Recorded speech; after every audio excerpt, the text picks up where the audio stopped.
And we're live. And I'm alive.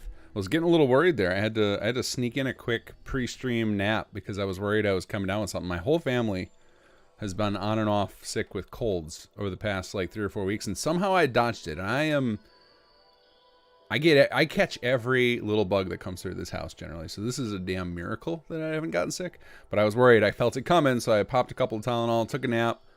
Feeling okay now. Let's see how we go. I like what you've done with the place. Guys, It's a bigger wall, maybe. I'm looking for the holy grail of save files. Hopefully one of you can help me. So I'm sure you've all seen the announcement that Fallout 4 is getting a updated version for next gen that's going to include bug fixes. So this is our chance to get the power grid bug finally fixed. Now, the way to get any software engineer to fix stuff, it's not just me, is to get a save with replication. So if any of you happens to have a vanilla or damn near vanilla save, like say an SS2 only save with the grid corruption issue, I might be able to use it to convince Bethesda it is time for them to bug fix the grid. So just keep that in mind, guys. If you happen to have a really minimal load order, I'm talking ultra minimal. Because like I've had conversations with folks there before about them looking at saves, and they're always like, well, if it's just one mod or just two mods, we can look at it. But because they don't want to make their engineers go through the trouble, and they also don't want to assume that those mods are causing the trouble. The same way, like I don't like looking at save files if they have a lot of stuff on them. Bethesda's even more hardcore about it than I am. So anyway, if you guys happen to catch a vanilla save with the power grid corruption, we might be able to get this bug destroyed. So hello, folks. I'm stepping in late today. I'm like trying to get my bearings here. Usually I have like a 20-minute lead up time, but today we're just going to kind of dive right into it. So I will wait till the 9 o'clock mark to do my normal spiel. So I got a minute or so here. Not crazy. Is the new content stated in the article SS2 added to the base game? Oh, that just clicked for me. We're not ready for that. We got many years of bug fixes left before we're ready to be considered part of the main game. This is a long process for this. So I'm currently running the beta. And I'm observing the Children of Adam here. So I created a new AI package for patrols that I hope is more natural than the one we had before, because the other one before would often end up with the children or whoever was patrolling just like clumped up near the workbench, and now they should kind of hang out in the outskirts of the town. They should look for areas just outside and kind of bound around them, and I'm liking what it looks like so far. Oh, excuse me, hiccups. Okay, it's 9 o'clock. Welcome, folks. So, if you're new to the stream, here's how I roll. So, I tend to be pretty bad about paying attention to multiple things at once. So, I tend to focus entirely on the game. And then if I get a loading screen or an NPC's doing a monologue, then I will take a peek at chat and I look for the @KingGath pings. And those are the ones I'm going to respond to. Otherwise, once we get about halfway through the stream, usually between 10:30, 11 o'clock, I switch gears, go the opposite, and I'll pay attention to you guys and ignore the game for the most part. And I'll leave the game running, so if you guys want me to show you something, I can do that. But we are most of the way through Chapter 2. We've just got a few scenes left in the last quest in this playthrough. But I'm not rushing it. I've been taking my time. I'm working on my settlements, building up HQ. Today I want to do a little more in HQ because I know we have a food surplus finally, so I think we can start triggering some of the HQ missions. So I want to go try our luck with that and see if HQ is behaving today and detecting all the food and everything. And if not, we'll come back and fix up some more settlements because we were making good progress last episode. Oh, I see. I'm missing a whole lot of messages already. So how's the sound, guys? Sound check. Everything sound good here? Sound is. Oh, Jason already got me. Sound is good. Awesome. Quester, what was that about Fallout 4? I was just saying that since there's an update coming to Fallout 4 next year, and they said bug fixes, I think this is a good opportunity for us to submit a case to get the power grid fixed. And the best bug report I could submit officially to get that resolved would have to include vanilla save files with the issue, which I know is technically possible. I just don't know how realistic it is to actually get one of those, any of you still having a save or creating a save that's like that. Because I mean, it probably, that's the thing with this bug that's really awful, is it can take hundreds of hours in your save before it manifests itself, because you basically have to get a save to a point where it's reusing IDs, which takes a long time. That's why it often doesn't happen, you know, right away in a save. It usually happens after you've been playing for a while. It'll happen much quicker in a save with mods, because mods are generating a lot more forms than the base game is, but you know, in theory it can happen in a vanilla game too. Okay, so let's see where we're at. I think we're gonna go right to HQ and get started on that. Oh yeah, let's see. What was our ingredient we were missing? I think we were missing something like that I was never gonna find. It was like Dandy Boy apples or something, which I have no idea where to get. All right, let's head to Jana. Josh Parker said, "Cork, my kingdom for some cork. Looking forward to your full component playthrough." As always, thank you. Have you found the conversion plots? That's the if you start using the thing that I think a lot of folks miss with the Mark 1 beacons is they will start triggering unlocks of more buildings. There's like a dozen or more, and most of them are conversion type buildings that you can find by using the Mark 1 beacons. All right, so let's see here. Okay, so let our thing load up. So I have, like I said, I have the beta installed. If any of you wants to try out the beta, the public version's up. So far, the reports have been pretty good. Nobody's shown me anything dire. There was an issue with the happiness report that I added that believe I have fixed. But nothing like, nobody showed me anything that was like, no God. I mean, Deep Dive sent me something this morning that I haven't had a chance to look at, but I don't think that's related to 2.4. That's just like a general potential issue. All right, let's pop in here. So this is one of the things that I've added that I think will be helpful is I need to get all the full data up here. Okay, so you notice we have okay, I gotta let the PA talk. Okay, you all done? Thank you, lady.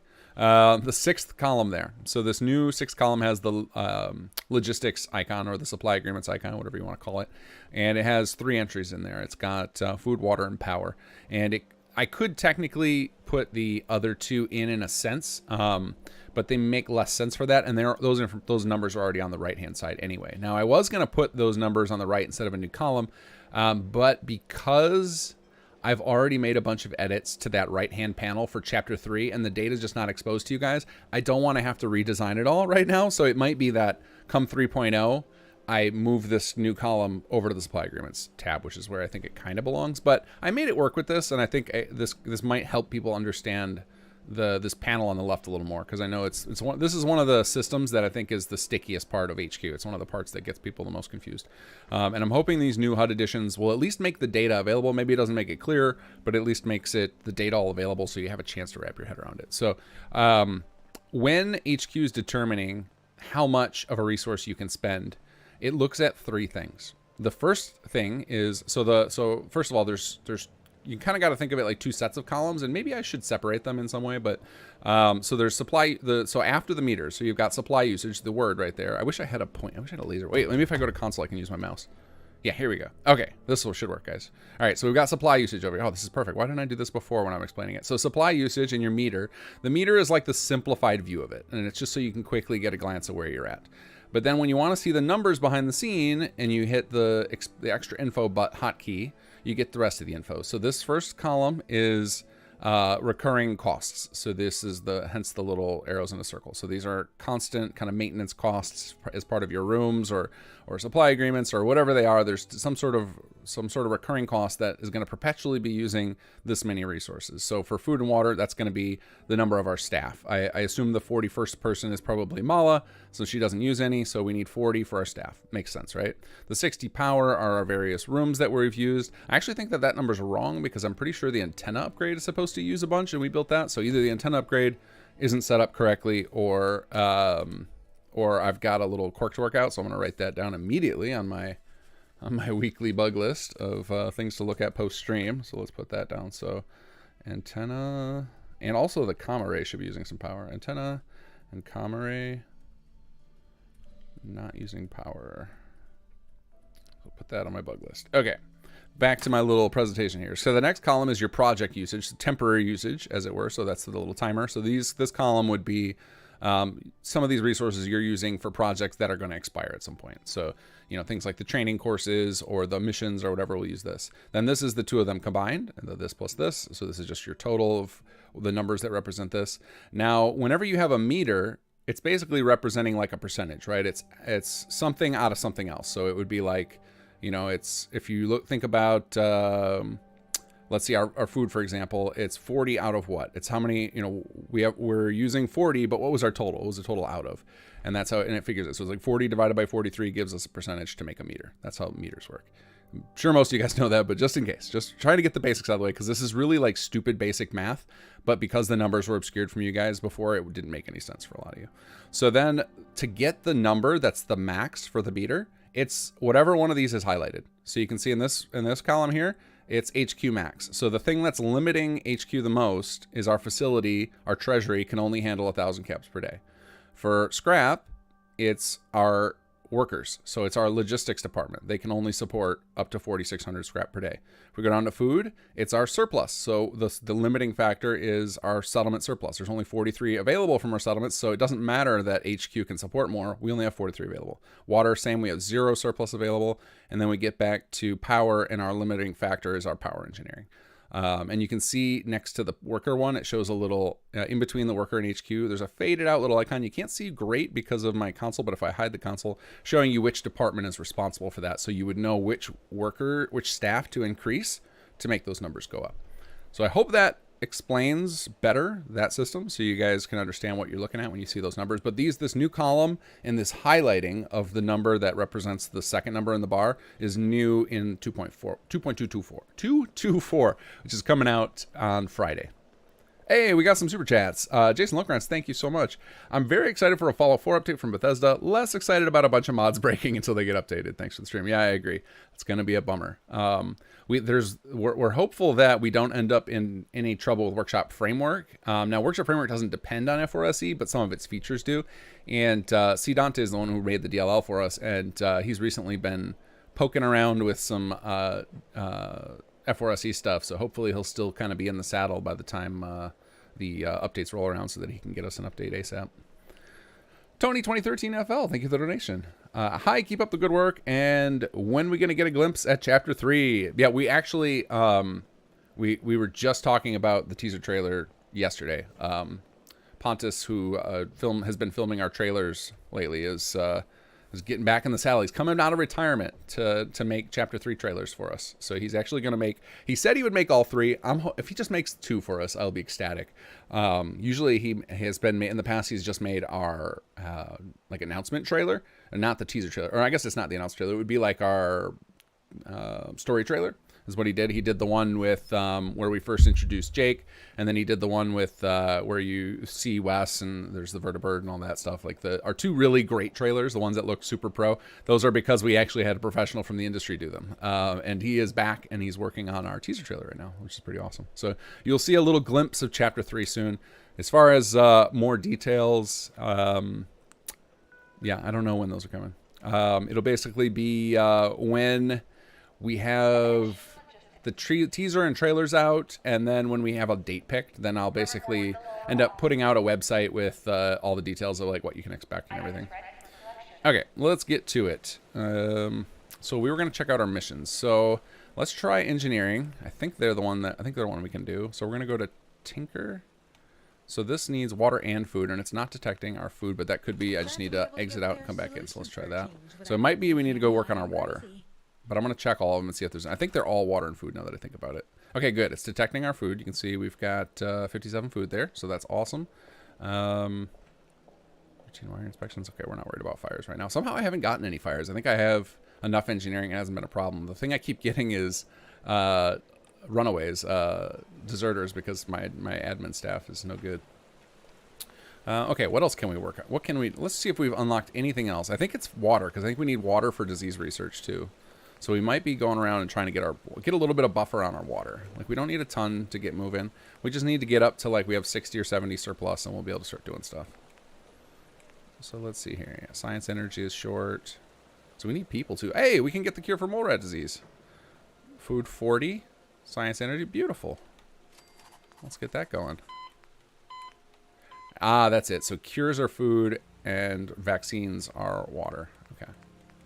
I knew we had made use of like we tried to make use of all the resources in some way. Not all of them are thoroughly used, but Josh Parkinson, thank you for the donation. Big donation. You bought yourself a AAA title there, but message retracted. So if you want me to read something, I'll try and watch for your next message and make sure I respond to it.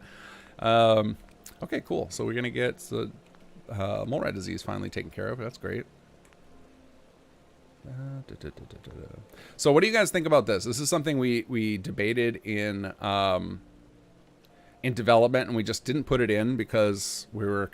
I think it was like we didn't want to risk breaking a vanilla quest, and and then I think it just kind of fell by the wayside. But should we make it so that you can then, once you research that cure, you can take a disease cure yourself and remove mole rat disease? Do you think that's legit? Like, that's fair? You think you've earned it at this point? Do you guys feel like... Because I feel like the mole rat disease isn't that much of a penalty anyway. But I know it does then lessen the choice with Austin.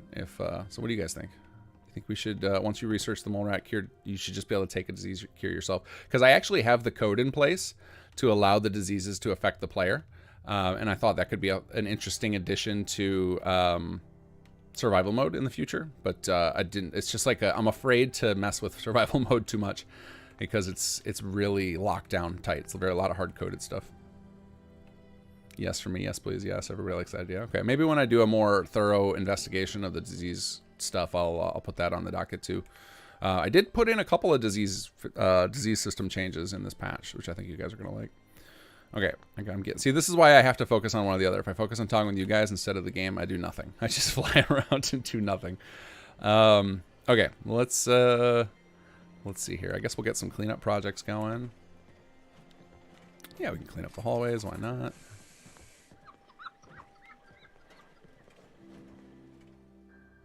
Yeah, it shouldn't be anything else but common area. Oh, did you guys see Pra released the very first new HQ thing? If you get his Immersive Teleportation 2 for SS2 mod, it has a new HQ room. You can put a little teleporter in HQ, which is pretty awesome. Alright, I don't know why that's not using facilities energy yet, but I will take it. Oh, there it goes. It's just a little slow.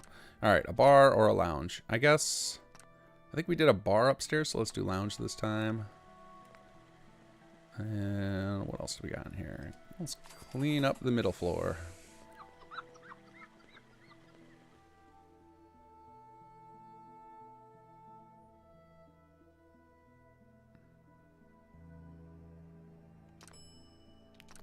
Laundry room, security head office. I got a lot of choices here.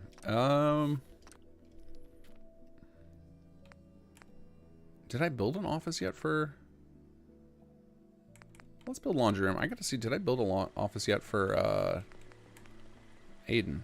I feel like I did, but let's check. UHQ layout, main floor. What do we got here?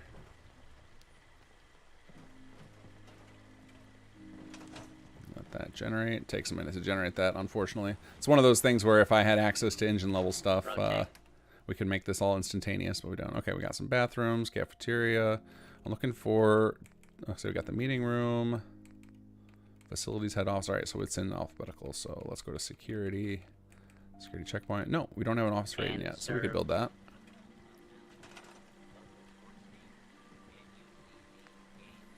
All right, let's go back to cleanup. Basement. Nope, not basement. We want here.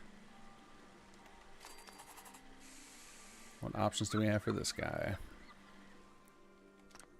Living quarters, armor lab, bathroom.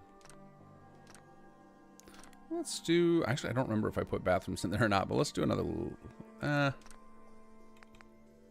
guess we can put an armor lab in there. That should be fine. We still have a little bit of buffer on space, and I know if we do upgrades, we can put all sorts of people in... what do you call it? I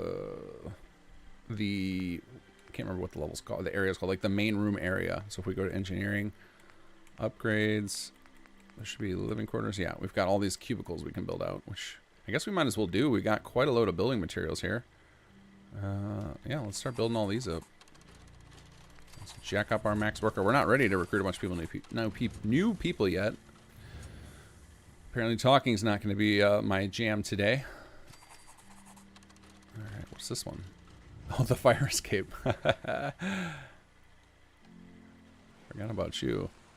Okay, we gotta let facilities cool off a little bit. I guess we can go back to engineering, see what they can do. Jim Simon, thank you for the donation. Old Paul quest to save the settlers from raiders. Settler stays on his knees during Jake conversation. I just had it after 100 caps payoff to resolve. Interesting. Well, if you want to put him out of his misery, you can. It'll probably be a minute before I can get back to that. I do want to go through. I mean, I have.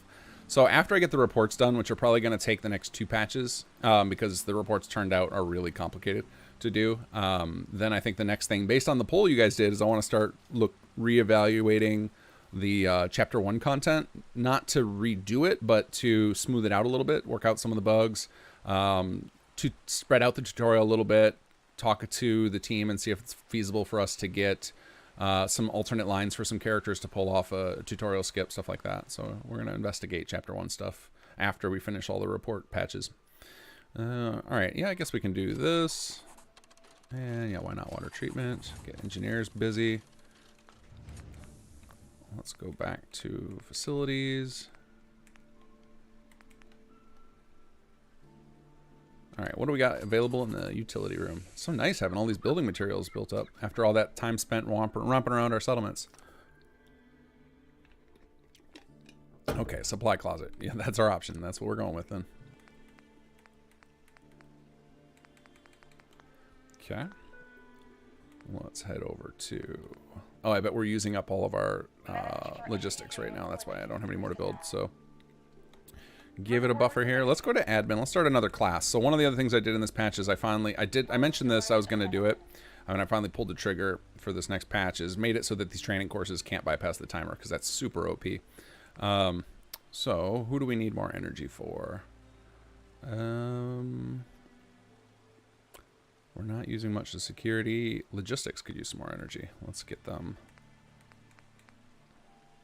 Oh, but we don't even have enough logistics people to take a break and go on training. Okay, so that's not going to work. Then I guess we'll go science. I guess the best one to do is the one you have the most people in. So it would have been the most sense to run the courses for engineering facilities, which I can still do. I should have enough admin people to run another class. Let's see. I just need to bop out and let my engineering and facilities energy reset. I think I'll do engineering because I am actively giving a bunch of projects to facilities right now. So let's do tool handling training course. There we go. Let's get these engineers training up their energy. And let's come back into facilities here. Keep going with our cleanup projects. Semicircle offices east. So I think we built the library up here already. So that means we'll build a gym down there just to get spice it up. Yeah, I think I built this. I hope this isn't the default. Let me check the plaque. Make sure this isn't just like the... That doesn't look as fancy as it does when it's just the generic room, so... Or it looks fancier than that, rather. The generic room looks way crummier. So I think this is it. Yeah, this looks good. This is definitely our library. Okay, cool. All right, back into facilities. Clean up. South closet. What do we got here? I think this is the tiny room. Oh, no, this is... The south closet can be showers. Interesting. Sure, let's go for it. You guys can have a shower down there. Oh, I know why. So that's actually... That south closet is supposed to have the option of the maintenance room that is over here that you get to build during the tutorial. And I must have, when I hijacked it for the tutorial, this is a little development story. So originally when we were planning out the tutorial, we just assumed we would have projects to teach the player with, and we didn't really like, hadn't planned in advance which rooms would be for which. So I had to like kind of start cannibalizing from our existing designs to create, you know, which room has an engineering space for the moment where it says build a workspace for Jake. And we didn't have one yet, so I just took this one from the mid floor, but I must have forgot to put it available in the mid floor. So I'm going to fix that, put that on my list. So what's this design called here? This place is a real Oops. I want details. What is it? Thanks, fish food. Maintenance closet. That's right. So maintenance closet.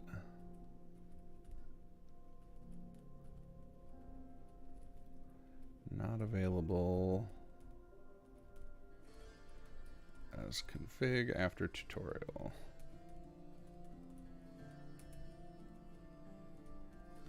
There we go. I'll have to see if anyone needs a hand with anything Where did I else. leave that blasted hammer? Okay. I am too Back busy in. for We're gonna be able to this clean this whole mess. place up at this Folks pace. need to fix their own homes. All right. South utility. I could have sworn we just did this. I guess there's 2 rooms. Oh yeah, there's 2 rooms called utility in the mid floor. Cafeteria. That's our option, so that's what we're going with. I can't wait till one day we have a bunch of add-ons with options. I know there's another one in development that's going to have quite a lot of content.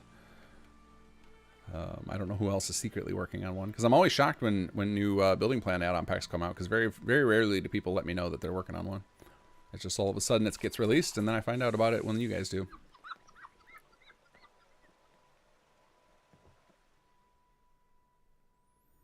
Dining hall, security office. Okay, so I guess we'll build a security office. I think we did admin office over here. We can always change it later if I made a mistake. Let's go check. Did I build admin office over here? Yeah, this is definitely admin.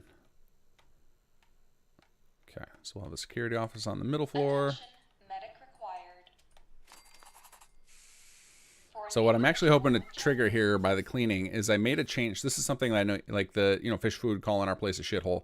And you guys have mentioned it on the forums and stuff too of, it seems like everybody hates your location no matter what you do. So I'd made a tweak to the codes that's used to control that dialogue. And in the new patch, it's going to be as long as 75% of your rooms are clean, they'll switch to so they have 3 levels of that dialogue. We call it slum, decent, and prosperous. And it's based on happiness. Well, HQ doesn't have happiness, so I had to give it a new thing to be based on. So now it's 75% of your rooms are clean. They go to decent commentary. If you get to 75% built, they go to prosperous. So then you'll start to get those nice messages where they're talking good about your place rather than, meh, this is okay, or this place is horrible. All right, I guess that's going to be living quarters. West office is south.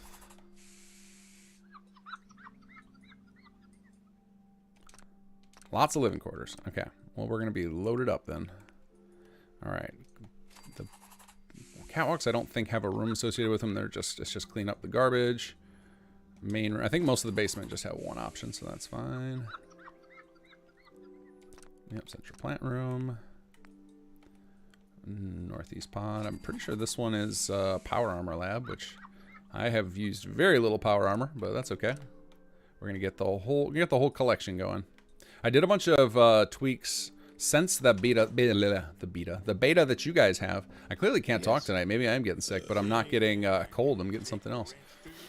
Is there a sudden onset sickness that makes you twist your words, other than extreme amounts of caffeine? All right, let's pop in here.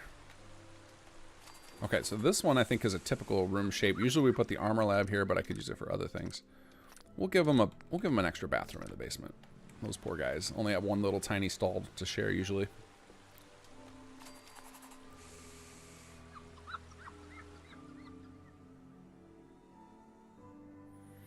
Deep dive game. Any chance of changing that cleaning sound? I hate the sound of rubbing on glass. I mean, you're welcome to make a mod to change it. It's real easy to change out sound files. You go to open up the CK and there's a section called audio, and then click on sound descriptors, and the names should all be pretty easy. It should be like, cleaning should be in the name, and you could just swap the audio file to something else. Or just delete the audio file out of your BA2 file if you don't want to make a mod. Storage area. Okay, well, not a lot of options, so we'll go with that. I think the stairwells are all that. Storage areas, which are plus logistics jobs. Yep. For those of you who find that parts of the building can become overly warm and stuffy, please be reassured that the engineers have plans to Oh yeah, treasury vault. We haven't built one of those. That's why our caps are only at 1,000 for the place. Southeast stairwell. Yeah, we're really gonna be able to clean everything up. See, this is what if you come into HQ and you've actually been paying attention to your settlements and you have just loads of resources and plenty of extra people you can send, like this is how easy that HQ generally is. It's, you don't really have to think about the resources. It's just kind of like just queue up a bunch of projects. If you're playing without the timer override, go do something else, come back, repeat. If you are playing with timer override with me, it's just wait 30 seconds, exit out of command mode, come back in and do some more. So we'll be able to just literally queue up everything here, which is awesome. Get this place looking real nice. Oh yeah, I want the surveillance office. The surveillance office is going to get an upgrade and a patch one of these days. So I want to make the security cameras work like they do in the Creation Club thing, where you can actually view from their perspective. That's such a cool feature. All right, clean bathroom basement. We'll actually give them a second bathroom. Yep, there it is. All right, let's pop out, let our energy come back. I wish the Commonwealth wasn't so dusty. Where's a Mr. Handy when you need one? This place is full of dumb. Nicholas Pape, any chance of creating a ghost mode for building in the HQ so we can cross through walls while in workshop mode? I find Gunner's Plaza really confusing. I mean, I can't add that. That's like an engine level thing. You can just turn on TCL though. If you're on Xbox, then has anybody figured out how to do that with a mod? Like, is there a maybe there's a way you can do that with race swapping? I'm not aware of. I don't know if you guys have caught on to this either, but I managed to fix the Workshop Plus flight mode. You notice I've never had a hiccup with it. It's worked every time today. So I'm pretty sure I have that coming in a bug fix on Friday too. All right, clean up. There we go. All right. Wow, we're almost done. Southwest corner. Whole place going to be looking pretty soon. HVAC control, cool. And the last one. What is this one? I think this is Armory. Yep. There we go. All right, is that everything? Are we fully cleaned up? I think we are. Let's exit out, let the menu update. God, I love this fountain. Oh no, crushing it. I don't know how he figured out this water trick, but he's used it a bunch of times now. You should get him to write up a tutorial on it so everybody can make cool water effects in their plot and HQ designs. Yep, that's it. Cleaning complete. Level up. And now we have just all this building we can do. Okay, so what do we need most of? We have a nice buffer on living quarters now because we built out those cubicles. We need more staff to up our energy, so that's not particularly helpful right now. What do we got in logistics going on here? I guess we're not looking to build... I guess we'll build the labs. That seems to be... Oh, I could build the common areas too. Let's start with the labs though. So those are going to be under science. So we'll build an armor lab. We'll build a chemistry lab. And we ran out of energy, so... Oh, we're out of rare materials too now. Forgot those are expensive with the robotics lab there. But we can build the power armor lab as soon as our energy resets. So let's give that a moment. This ain't the worst place ever, son. Quester WI, okay, I've got an ear infection going on my one good ear. What was that about teleporter and who did the base mod? So you can get a teleporter in HQ if you download Praz. It's called IT2 for SS2. I'll have it featured in the news video on Friday. And we'll have a link there if you can't find it. But it was IT2 stands for Immersive Teleportation 2, and so he released a version with an HQ room, which is pretty cool.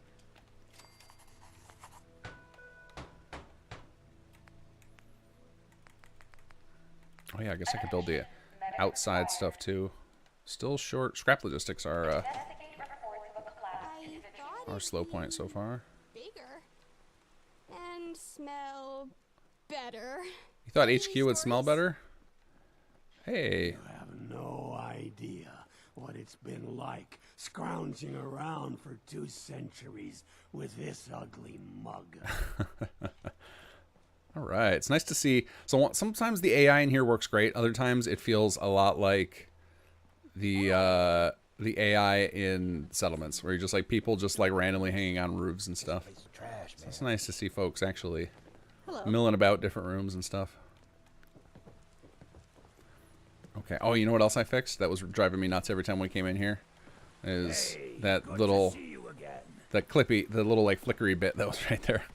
It was too much. Couldn't handle it. That's usually the type of bug I'll ignore forever. But I knew we were going to be spending time in here. I was like, I can't show that again. That thing does not deserve to be on camera. All right. Let's see here. What we're gonna? Oh, we're gonna build the lab, which we can't because we're short on rare materials. Okay, so I think we're ready. I don't really need to build any of this right now. We have enough slots in all of the departments right now. Security is a little lax. I only got 4 available slots left, but we're not about to put more people in there yet anyway.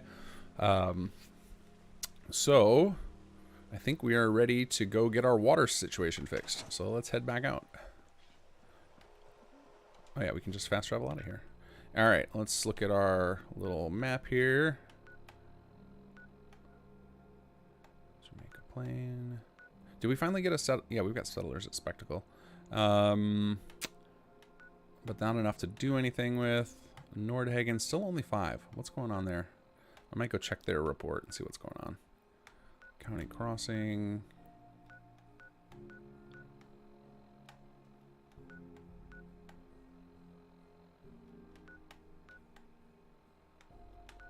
Okay, let's head over to...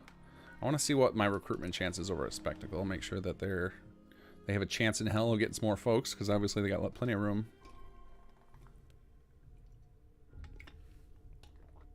Deep Dive Gaming. How do you get the numbers again that you talked about at the beginning?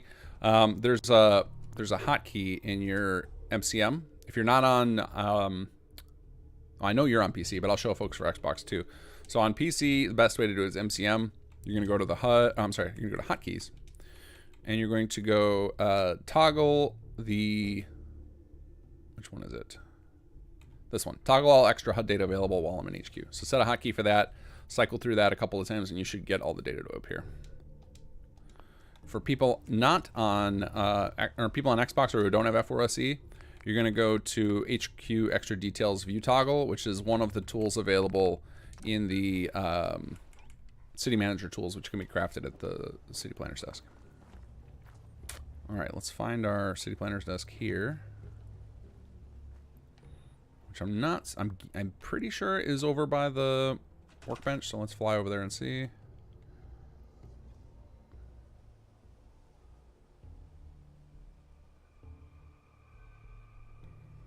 All right. Oh, where's the entrance?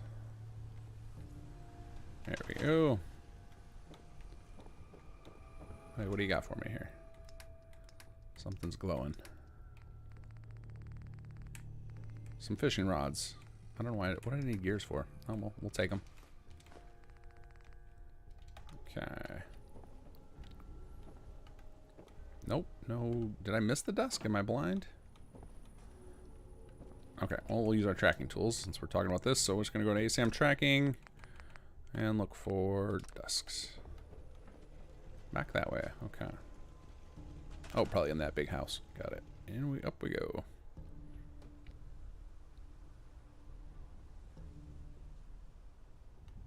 Oh, I hate that the map marker disappears when you're in workshop mode. Nope. Oh no, there it goes. It just wasn't showing up on my compass. Alright, so we can turn that off now. Clear all. Okay, let's check out our new report. Again, this will be available on Friday's patch, or you can go check it out in the... There's a public beta of it available right now on the forums. Chance of recruitment, 75%. That feels pretty good. Feels pretty good. Okay, let's see what kind of stuff they are queued up to build here. Oh, you know what? I can... Let's see what kind of plots they got. We can use our plot report, too. Plot report... What do we got? We've got agricultural, industrial, martial, municipal. We do have 3 municipal, so that's good. Let's go check, find those and see what they're set to be. Okay, we've got nothing, no icon for me. Where else do we got some? Another one over here. Are these not getting their building plans assigned? It might be that's the case. Okay, then I guess we get to choose. Well, this one obviously needs to be water over on the water front over here. So we'll do advanced water plant. There we go.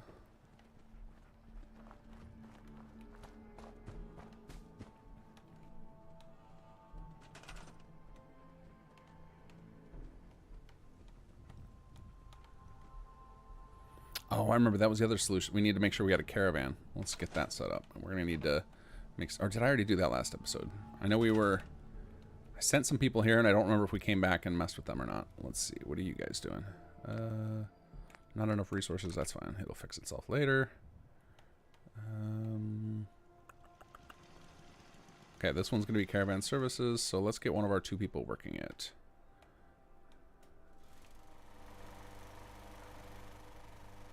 Okay, so it looks like the person is assigned to this, so let's find them.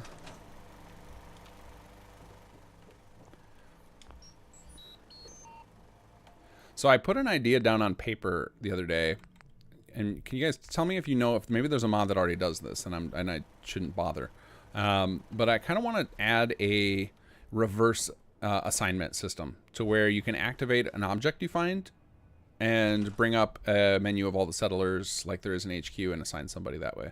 Because a lot of times I'll find an unassigned item and I don't really want to go finding people. The other way it could work is instead of just picking up a menu is have like an auto assign option where you just like target it and say assign someone to me where you don't care who they are, and it'll grab the first unassigned person and stick them in it. That seems like it'd be really useful. All right, and again, I can't find where I'm tracking. So it looks like, is it going off to the, I need to turn off some things here.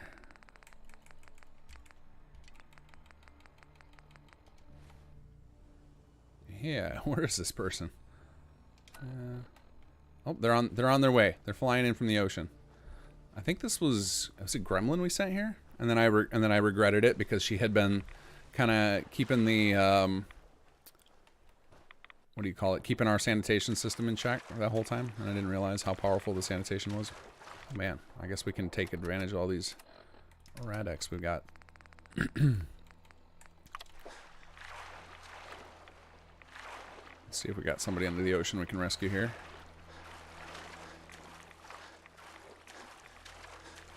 Can I demo the disease tracking? Sure. Nicholas Pape, what's the maximum amount? Wait, where does this person go? Where did they go? Are they just walking on the bottom? Poor Kremlin. Alright, we're going to rescue you. Little console rescue. Let's see, Nicholas Pape, what's the maximum amount of plots you can out in a settlement? So we used to say it was 128 in a settlement, but that was with SS1 because we were using arrays for certain things, and they have a limit of 128, but we're not doing that in SS2, so theoretically there should be no limit. I mean, I'm sure at some point you're gonna make your settlement Crash City from having too many built items, because Fallout 4 does not do well with tons of draw calls, because they are not on DirectX 12 with it, which somebody said, I don't remember who was talking about it. I think it was XeVersus was suggesting that would be an awesome update to the game for the upgrade. Like if we get that, like that would be a huge game if all of us, because DirectX 12 can handle just crazy draw calls. Where if we got that upgrade, like update to the latest DirectX, that'd be insane. I doubt we will, just because that's pretty low level stuff. But who knows? Maybe they'll surprise us. Oh yeah, I was gonna bring her to me. So let's get out of here. Move to player. What happened? Try that again. Move to player. There you are. Got anything for me? Yes, I have a job for you. You are going to be in charge of caravan services for now.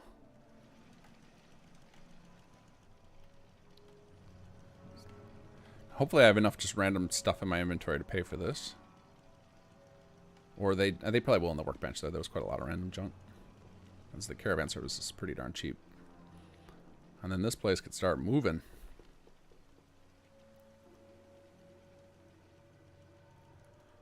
And yeah, I will, next time we are in another settlement, remind me again, guys, about the disease tracking. Nobody here is going to be diseased, I'm sure, so it's silly to try it. Well, I guess I can try it. It doesn't hurt anything. Alright, let's see what happens if I manually select this. Start construction. How do we not have enough? Alright, let's scrap some stuff. This might cause problems with the design of the place later, but we'll cross that bridge when we get to it. Let's find some trees we can knock down. How about you? There we go. You guys? Yep.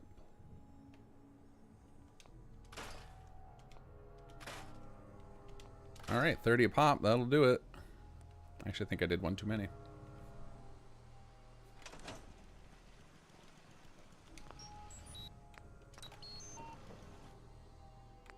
Pay in build it. Wait, did it say she's incapacitated? Owner incapacitated. No other caravan services in range. Alright. Is that why she was hanging out in the bottom of the ocean? She's incapacitated? That would make a lot of sense, actually. Well, we want to test our disease tracking tools, right? So if we go to City Manager Tools, Phytomatic Tracking, we'll turn on incapacitated. Couldn't find any matches. Okay, so that error, that message is incorrect. Let's try just tracking sick.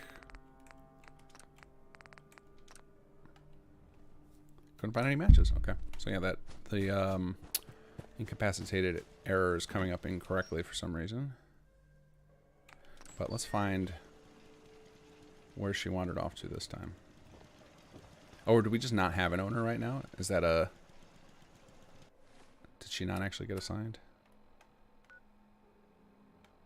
Nope, she just decided to go back. She really wants to be in the ocean. All right, move to... Oh, you know what I bet it is? I bet it's... Where'd she go? She's probably still, like, attached to a... Come here, where'd you go? She's probably still attached to an incapacitated marker. Let's check this. Let's get the Vitomatic out. And it's probably, like, back in her old settlement, and I need to put a catch in for that. Let's see. No, she's got no ailments. What is she trying to do here? All right, we're gonna run a little. I have a little custom utility I made, which is very handy for checking stuff. So trace package 902018. So this lets me figure out what the heck a NPC is doing. Like when they're just seemingly doing nonsensical stuff, I can look in here and see what package they're actually using. So 23830D, and I'm sure I have the creation kit open because I almost always do. What is this character doing?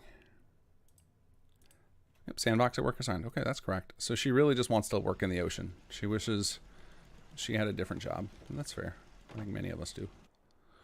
All right, let's do refresh plot, see what happens.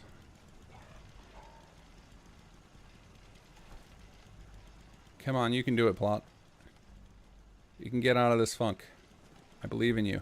There it goes. All right, let's see if it still shows that incapacitated message. Yeah, I know you're completing an operation. I get it. Okay, we gotta be patient. All right, let's go to chat while we wait for this thing.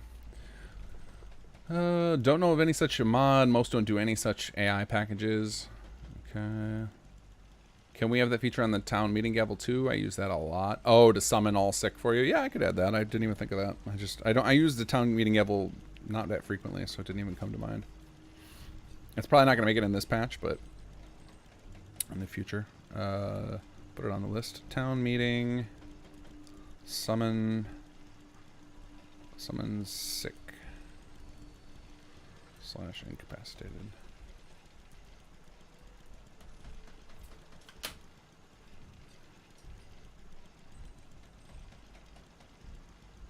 Nicholas Pape, you must have a very powerful machine for having all these applications open and still be able to play the game smoothly with SS2.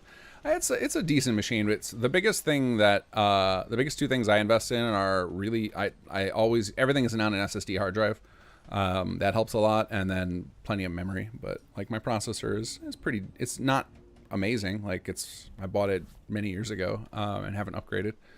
Video card's a 2070, which is pretty decent. But, you know, obviously we're already coming up on the 40 series, though I don't imagine very many actual humans will play with it. It's going to be just like streamers and stuff who invest a lot of money in it. Because those prices are outrageous. Alright, let's see here. Let's wait for our caravan network to kick in. Oh, are we at a... We got to be close enough to get in range to a caravan network.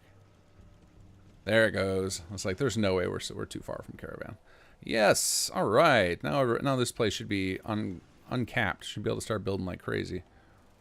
We just need more people, which will happen in time. We got plenty of beds.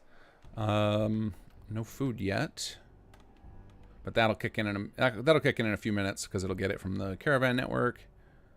Cool. Okay, so we've got this place in a position where it can actually try and move forward. So let's continue. What should we do next here? I guess we should level up. I haven't done that in ages. What do we need? Any of my favorite things ready to go?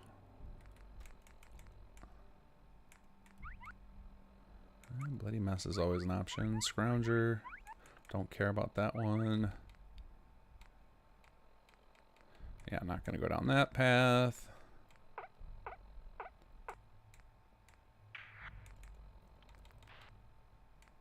None of these perks interest me. I feel like I got enough of everything. I guess I could do Strong Back, but that's not particularly great. I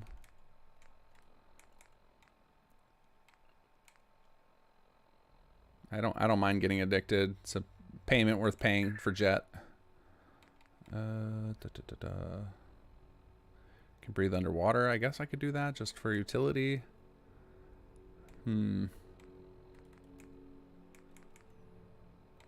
Oh, sneak. There we go. There's one I started investing in. We could finish it off. I guess we can grab Scrounger just because I have no particular love for anything else here right now. All right, I'll leave a perk point in case you guys tell me of a perk that I should get. All right, let's bounce to the next item. I'm thinking I'm going to go set up another city plan as well, because the more of these we get going, the more people we get to recruit. So we'll have more. That way we can start peeling away all of our god tier settlers out of Sunshine and Sanctuary. But I just want to make sure that we keep replacing them, because now we got to keep our network up to snuff in order to maintain the surplus resources. So let's go back up to Nordhagen here.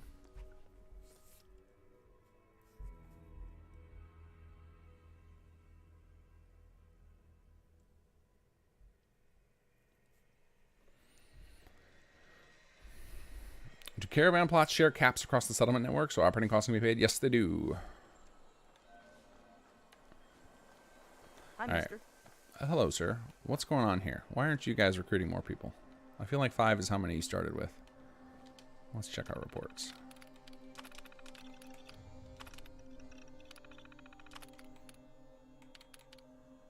Population. Okay. Reasonable chance of recruitment. Max population 7. They can at least get a couple more. Oh, you know what I think I remember starting to get more. Yeah. Oh, look, I did set up a couple of them. So is just nobody getting assigned to these? No, there's people assigned to them. So like the hobby thing can't be correct. It said that. Oh no, it said there was one hobby list. I just was getting my words backwards. Okay, we're good there. Good shape. Okay, so another one. We kind of just gotta wait for some more triggers of stuff to happen. So nothing we can really do here right now. Moving on to the next one. I guess Slog is a good candidate for another settlement to grab because it's really close and doesn't require much to do.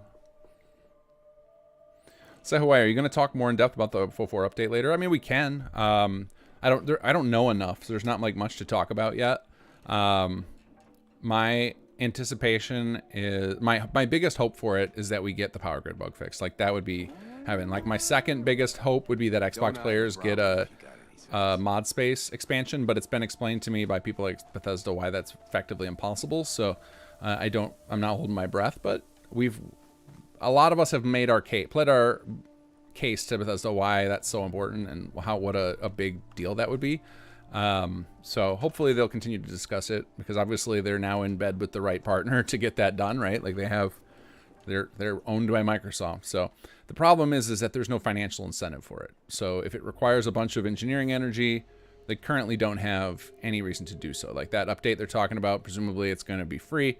If they instead are repackaging and selling it, maybe that'll change things. Hey, look, oh, that's right. We're at 67%. We went through this. We go through this every time we come here. We're stuck at 67% population because there's bugs in our OTC to fix.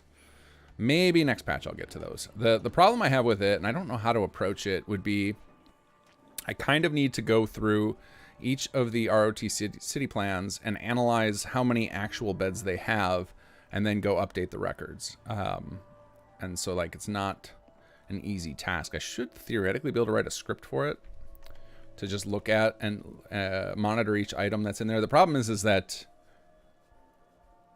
I'm trying to think if there'd be a problem with that. Can I analyze the city plan items? I kind of can.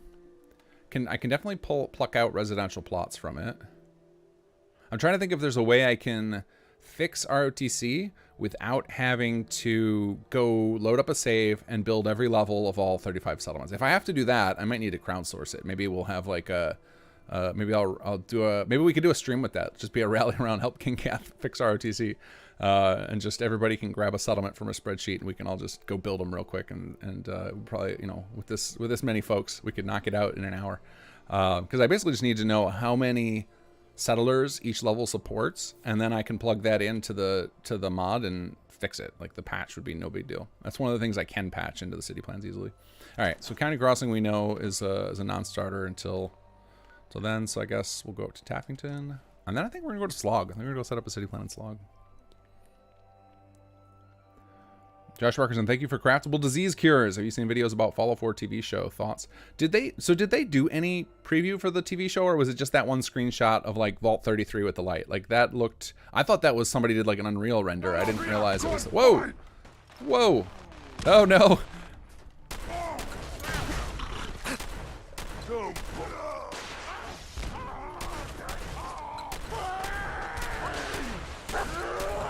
Oh god! Why? You die now, human! Jesus.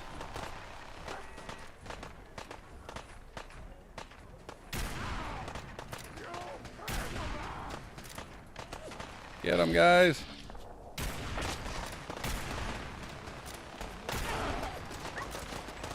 Oh my god, with the minigun. Hey.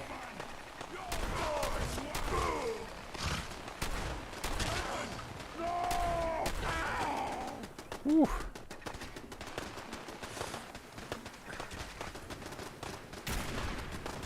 Yikes. Oh my god, so many. This is like a pretty legit attack for vanilla.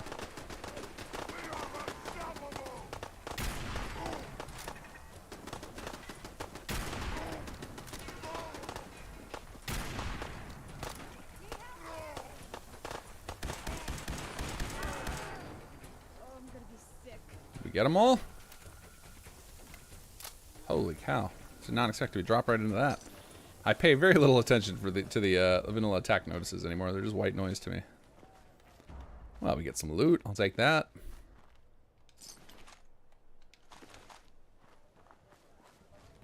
Bullets, aka other caps. When you're not playing survival mode. Oh, look at that. He's got some duct tape. Another form of currency. Oh, these guys just slept through it. Good job, guys. How's our doctor doing? Is he still incapacitated?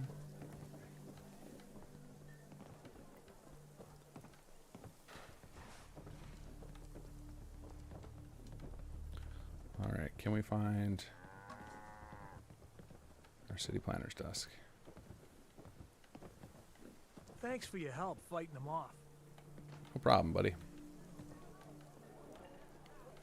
Nice looking house you got here, guys.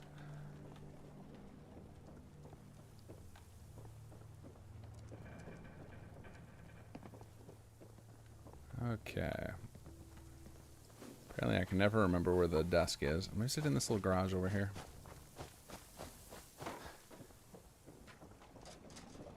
Just gotta cut through the hospital. No? Oh, you just live here now, huh? Can't escape. Thanks for your help, pal.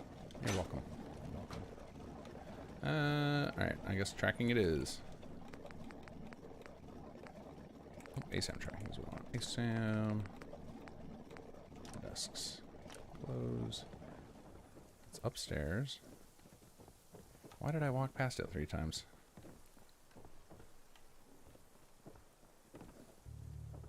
There it is.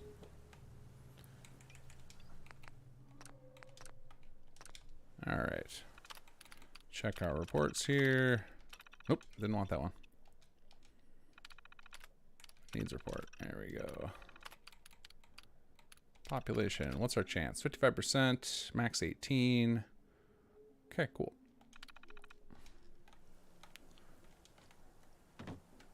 Is anybody not working right now? Guess I could have checked that on that report too. Everybody's got jobs. Everybody's all set here. It's a good looking little settlement. All right, let's head up to Slog, which I think is... Oh, I do have it. I did. And Green Top. We can create ourselves a little square of death over here. Let's go for it. I'm betting I gotta like clear out some arbitrary location to get these guys. I probably have quests in my log to do it that I've just been ignoring for, 30 hours in the playthrough. Rec plots are not powered, he said.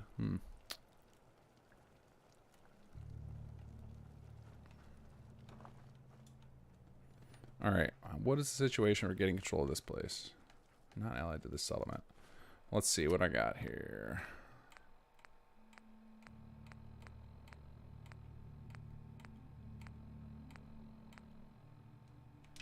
There it is. Raider troubles in Green Top. We can ignore that if we want. Okay, so Raider troubles at Green Top. Let's head over to Slog and see what it was that they need. I don't think I had a quest for them. Maybe I did. Not crazy with the repopulation in Conquer. Does it make a bad choice to build a medium-large settlement in Starlight? No, I wouldn't say so. It does create a little. It does make doing Red Rocket, Abernathy, Sanctuary a little more dangerous, because when you're near Red Rocket, you can load up Conquered too. One of the things I have on my list to do that when we do the Chapter 1 overhaul stuff is I'll probably add an option to exclude the building up of Conquered to make it so that, the NPCs can appear, but maybe the construction doesn't happen, to help folks who are having a lot of trouble with frame rate issues or crashing over in that general area. Where is the leader of here? Is everybody asleep because it's the middle of the night? That would make sense. All right, let's wait for nightfall, or wait for morning, I guess. Nope. Oh, not that long.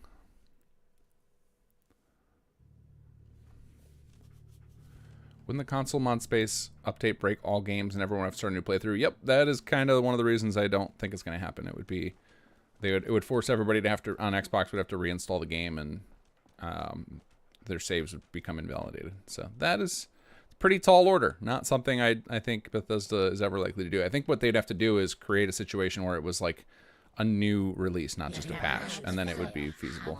But that doesn't seem to be their plan. It sounds like it's just going to be an update. But maybe it'll turn out that they decide sometime, between now and when it's released, that it's not going to be an update. Maybe it'll be like, okay, it's a new product, but if you have it already, because I think that's what they did with AE, right, for Skyrim. It's like it's a new product, but you get it for free if you have special edition already. So maybe they'll do the same thing, or something like that. Maybe it wasn't for free, I don't know, but maybe they'll change their tune and it'll become not an update, but a purchased product, and then they would have incentive to start it over. That could be interesting. Hoping. I'm, like I said, not holding my breath. But Wiseman is a great man and a great leader. yeah, but where is he? Where is Wiseman hiding? I owe him my life. And we got this guy over here tinkering with the toys, right? Hello? Oh, excuse me. Sorry. Sorry, didn't mean to ignore you. Just got caught up in my work again. So, what do you think? Valen Love, check the export logs for each RTC level and control F bed residential plots. It could work. I don't know if we still have those. Like, it's been a minute since we did those. We try to keep everything, so we'll probably have them somewhere. Like, we have almost 3 terabytes of data from development cycles. I mean, we've probably lost some over the years because different people have left the team and they probably deleted them out of their own personal drives, not realizing that that would delete it from our drive as well, because the transfer ownership feature in Google Drive is fairly new, and most people don't know about it. Yeah, sure. it's nice. Really nice. You've got an eye for them too, huh? It's a genuine game. Nezzy, have you tried the reset options in Workshop Framework to try and resolve that for you for the County Crossing area? On the market before the war. It's a shame though. I don't have Josh Parkerson, have you set up Warwick or Murkwater? No, I could do those as well. I haven't visited either of those though yet. I was trying to get to the ones I've already seen. So I think Slug and Green Top will be good ones. And then I could do Castle, because I can. If I do Taking Independence, that'll also unlock some new settlers, so I should do that. I think I know where you could find some. Not the most glamorous job, but I'm willing to pay. You interested? Sure, I'll take another quest and not do it. How much? How about, say, Oh, am I going to get opportunity to negotiate? caps? Sound good? Come Oh, on. It's worth more to you than that. All right. 225. You're asking me to put my life on the line to help you repair an old toy. You're gonna have to do better than that. Fine. 300. But that really is all I can afford. Isn't there anything else you can offer? Enough. 150. oh. All right, I'll do it. Thanks. This really means a lot to me. There's only one place to look for parts like this. The old Automatoys factory, south of Quincy. Nezzy, did you happen to try the power tools? Because so there's there's three things that can cause a settlement to get into CTD territory. The most common one is a power grid corruption, and that Workshop Framework can fix remotely. The next one would be you've just overloaded. I guess there's four now that I think about it. You overloaded the area. There's just too many draw calls happening, and the engine can't keep up. Another one would be nav mesh has gotten so complicated that the settlers can't navigate it without crashing. And then I guess the fourth one is mesh replacers. If mesh replacers are replacing items in a weird way, one of the mods that causes this a lot is Workshop Rearranged. They did a lot of mesh replacers for some reason, probably to be helpful. They were probably trying to like fix some buggy meshes that Bethesda put out. But I think they used Outfit Studio to do it, so the meshes are like not technically correct.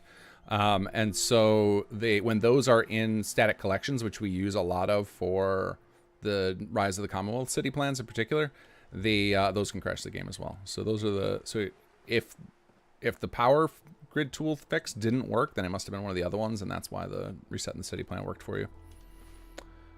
Okay, so I still haven't found Wiseman. Where the heck is this guy? Am I crazy? Am I blind? Where is he? Good to meet ya. You guys are all just generic Tarberry workers. Where is your leader? Take me to him. Is he in the John? No.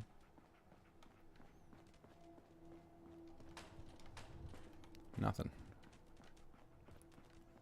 Oh, you know what? He's probably using the leader desk. Wait, no, there's no city plan here. What am I talking about? I was just gonna say he's the leader, but we don't own this place. That's what we're trying to get. I'm trying to get to. Where is your boss hanging out? Does he have some weird AI package? Like, does he wander out of town? I don't think so. I thought he just kind of hung around in the...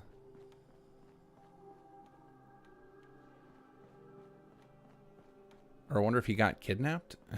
We don't know about it because I don't think that can happen. Let's see now. Can the NPC flagged as the leader who gives you the quest to rescue settlers end up kidnapped? That'd be interesting. Yeah, nope, not allied. All right, let's try talking to these folks. You bring me tarberries, and I'll give you caps.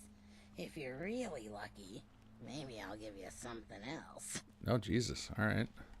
I used to live in Diamond City. Yeah, thanks, Jones. I got into some trouble, and it was Wiseman who bailed me out. Deirdre, come on, talk to me. If you've got caps, I've got goods. Do you have any Sure. Dandy Boy apples? I'm in the market. No. Okay. Has anyone seen Wiseman? I should listen to what you guys are saying in the chat. Maybe you guys know where he is.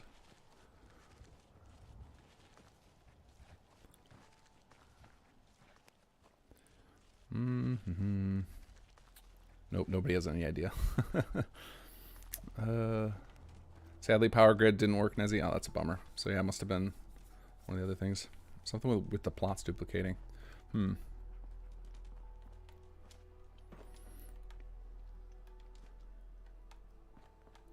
Will the SS2 team send gift baskets to the F4C team to have an update ready when the update breaks our game? I've been the #1 Patreon supporter of F4SC. Oh, is that him? Wiseman, there he is. He's taking a midday nap. #1 supporter on Patreon for F4C team for many years. Welcome to the Slaw. I don't think that's going to help, the though. only Tarberry bog in the Commonwealth. Oh, no, it's the X-Edit. That's where I'm a supporter of. The X-Edit's the team I support on Patreon. I don't think F4C team has a Patreon. But X-Edit is the one I do. because that tool is like we would not have some settlements if it weren't for X Edit. That has let us do some really cool stuff. That's It's pretty clever, making a tarberry bog out of an old. So yeah, F4SE team. I think the F4SE is kind of like, it's been in maintenance mode for like 4 years. Like they haven't added a single feature in ages. Like all they do is update it on the when the patches for Creation Club came out. That was all they were doing, which is kind of a bummer because there's still a lot they could have done to add more functionality to Papyrus, like Skyrim did. But I think that they just decided to instead allow plugins to do that. But the problem with that methodology that I have is then you end up with all these little tiny libraries that add cool stuff. And so then you have to ask players to install all these tiny libraries, which makes it fragmented and less useful. Like it took years before we got a big adoption for Workshop Framework. So, and a lot of these little libraries people have put out for F4C DLLs, nobody wants to use them because it's just more stuff they have to manage and more stuff that could break their game. So I wish they would start folding in all these little DLLs into F4C proper. Like get back a scrap heap in there. Get there's a guy named Tommy Innit who's adding a bunch of power features. Get power grid tools. Bake all these right into F4SE, and then more modders would actually make use of all these Papyrus scripts. But for whatever reason, the guys in charge of F4SE just don't seem to be interested in adding more to it, which is kind of a bummer. So we're stuck in this fragmented era where it's going to be even slower to get updates when Bethesda updates the game. It looks like you've done well for yourselves. It's a good start, yeah, and I'm proud of all the work we've done. Still, I think we can do more. What if this place could be more than just a refuge for ghouls who aren't welcome elsewhere? What if it could also be an example of what we can do when we put our minds to something? Mod Hunter, but they stopped adding stuff long before that because I had conversations with them back in 2018, trying to get them to put some of these power tools in, and there was no traction whatsoever. And I think Creation Club came after 2018, right? When was Creation Club? I don't know, but it feels like it was after 2018. Maybe it wasn't. Maybe it was back that long ago. It's all a blur. It all blends together. It's a great idea. Yeah. Thanks for saying so. Why don't you take a look around? Deirdre's always looking to trade supplies for caps, and Holly could use a hand gathering tarberries. It's been good talking with you. I hope you'll visit us again. So, what's the word? I completely ignored what Wesman was saying. I guess I have to help his people. So let's go see what they want. Wow, ain't you a looker? Ain't glamorous work, but a girl's gotta make a living, right? I thought you had quests for me. What's going on here? What am I missing? I guess I should have paid attention to the NPC. I deserve my misfortune here. Let's just try talking to everybody else one more time. Wiseman's built a place we How about you? You got nothing for me? Hey there. Working here sure beats scratching out a life in Diamond City. No angry mobs of humans here. Nobody's got anything useful for me. All right, let's try picking some tarberries. You guys are slow. This is so easy. I love it here. Just hit your X button, guys. Huh? Ready to get paid for those tarberries? Or are you here to admire the good? Hello, Sir Rick. Sell berries. Yeah, I'll take those caps now. Here you go. 2 caps per berry. Thanks much. I feel ripped off. It wasn't much work, but that's a pretty lousy rate. Hey there.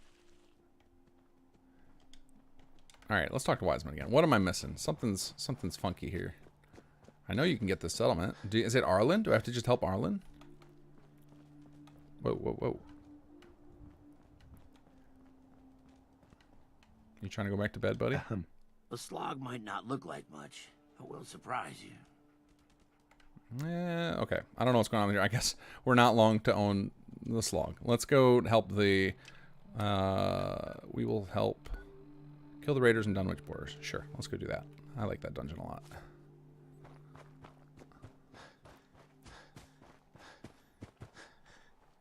Dunwich Boars is actually the location of the combat encounter I'm most proud of creating for Conqueror. It came out so good. There's a quest that happens in here, and it's just the pacing of it ended up playing out really well. All right, let's break into this joint.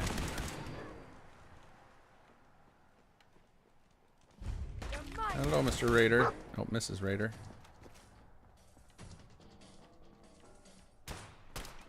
Surprise! Man, you are spongy.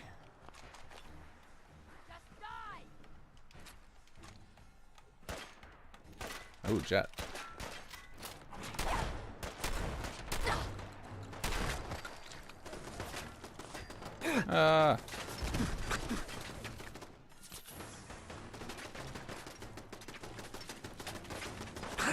This is tough in the fog.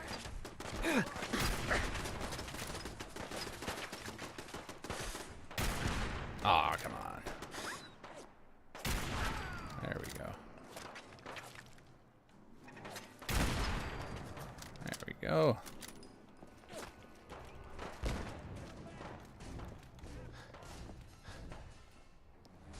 I just saw you.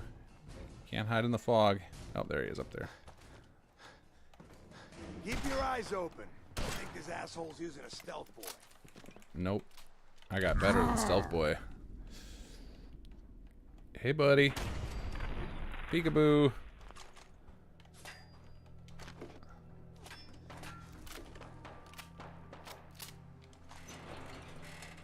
I wish I had the no fall damage legs so I could just jump down into the pit firing with the jet on. That would feel pretty badass.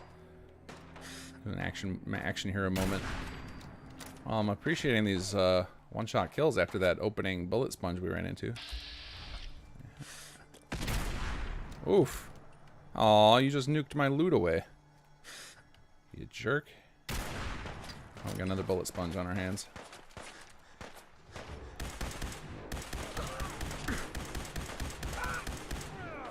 Lucky hit. I'm gonna knock you into the... That's satisfying. Let's do some... Right away. Oh, another turret hiding down there. Where's everybody? Who are they even shooting at? It's nowhere near me. I can see you. Hiding in the fog. There they are.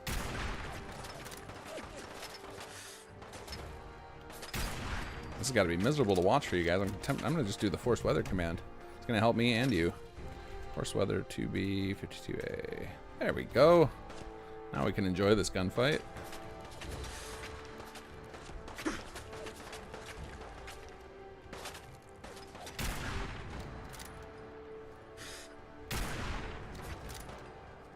Where'd you go? I'm down here.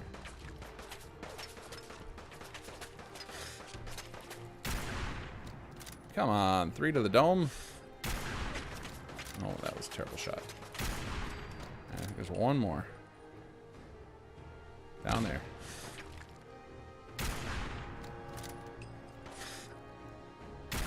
Ah. I'm the worst. There we go. Oh, there's still more. There we are.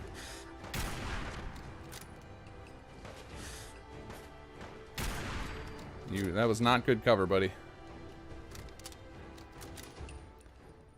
This is a really fun encounter. I love coming in here and clearing this place out.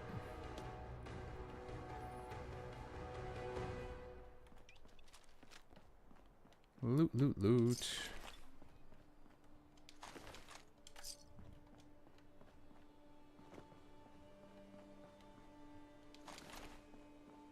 Does anybody have any Dandy Boy apples? We have a brewing emergency to take care of.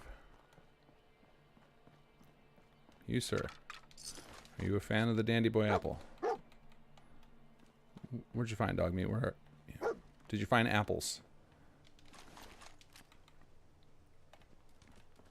Wait, did he have something in his mouth? What do you got? Where'd you go?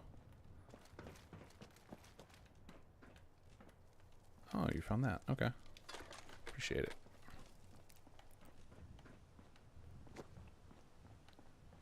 Alright, down into the depths we go.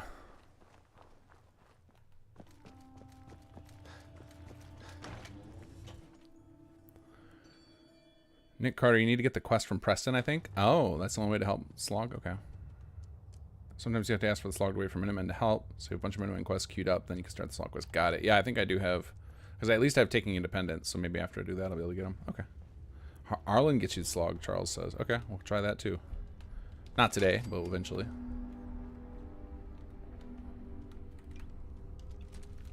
Oh, hey, buddy.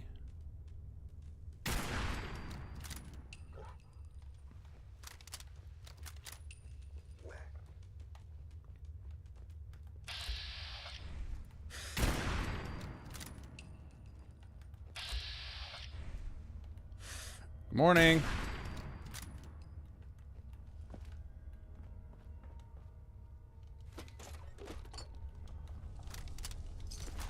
Fancy Lad snack cakes. All right, so now we're coming into snack territory. These guys like to munch on pre-war food, so somebody's gonna have my apples.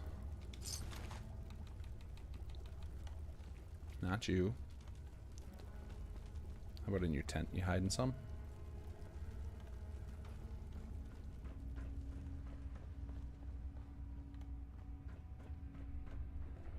Are there multiple entrances? Oh no, this is... Oh, oh. I heard you. Where are you?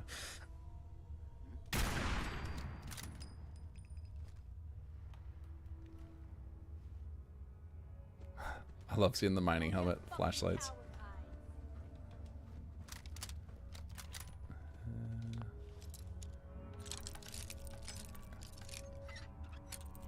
I'm here for your apples. That's it. Give them to me. I will take those as well. Just give me the Dandy Boy apples and you can all walk away.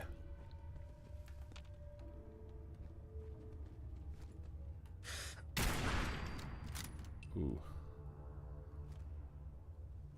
I think we just got a dick shot there.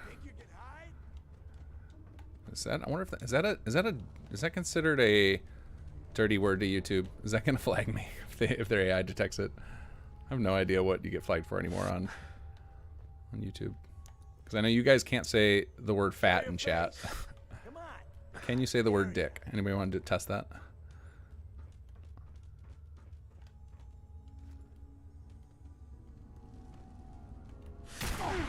Oh, we got a sponge.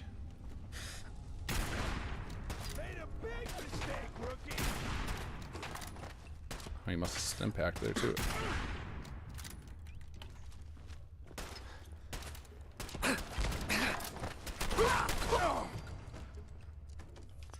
Now, how many times did folks say dick in chat now? The message is held for review. Okay, well, definitely can't put it in chat. So yeah, they're not a fan. They're not a fan of that word at YouTube apparently.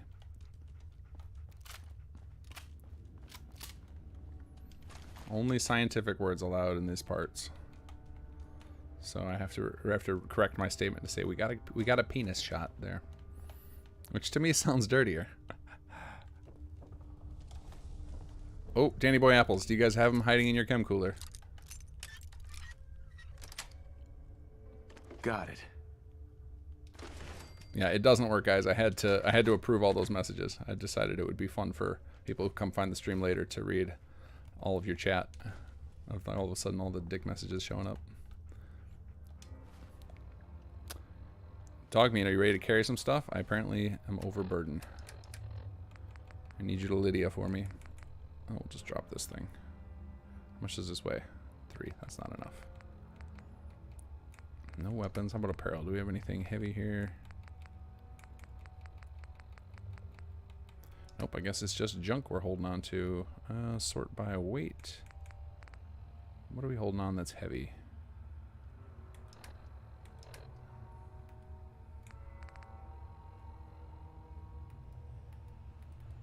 Wait, there we go. Oh, the makeshift battery that I just picked up. Alright, well, bye-bye. I don't even know why I grabbed it. It wasn't glowing. It was a shiny.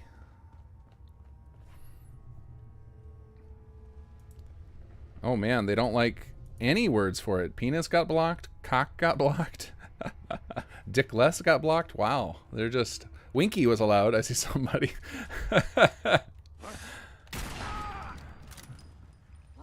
They just don't want you talking about male genitalia in chat.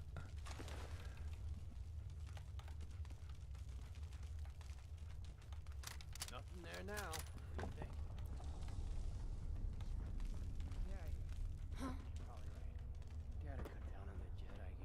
Oh, hey, here we go. Hey, guys.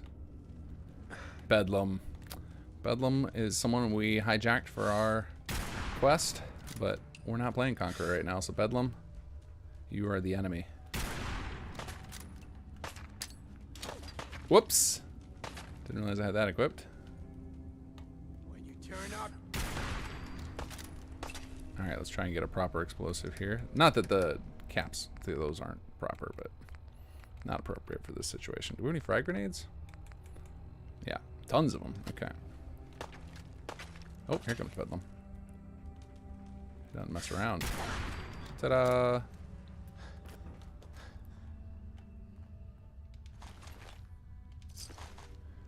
Nobody has any Dandy Boy apples. What's wrong with you guys? You pick all the worst food to hold on to. Ah, that was too heavy. Junk. We want weight. Oh, I guess the typewriters are the heavy thing I got now. They got so much valuable stuff, though. What do we have that's less valuable? I'll get rid of the gears. I don't even remember what I need them for anymore. Alright, well, let's go down. We got to do this little quest. This is such a cool little thing. Even though not necessary. Oh, I see more junk food down here. Fancy Lad Snack King. Oh, there they are! We got the apples. We can do our brewing now. And we got a magazine. Hell yeah. I'll take that. 5% less from robots. That's nice. What do we got in here? Hey, dog meat. Come here. Hey.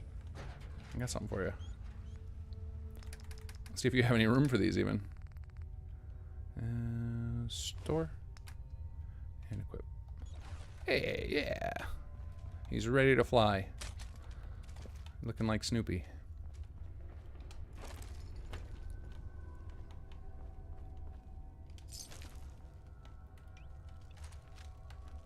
You know what I always forget to do when we're playing on the stream is actually save the game once in a while. Even though we all know I could very easily die at any moment.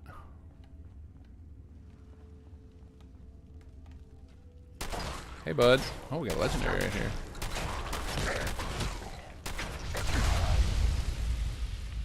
What did you have?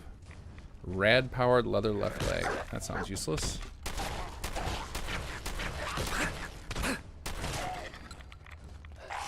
Whoa!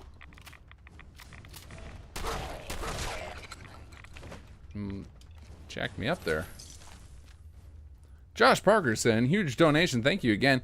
Can get the mod is worth 2 AAAs. The pen is mightier.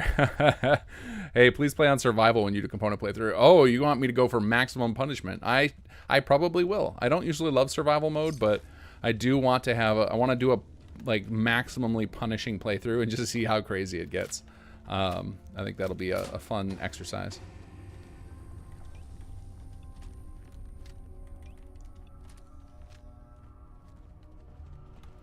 Oops.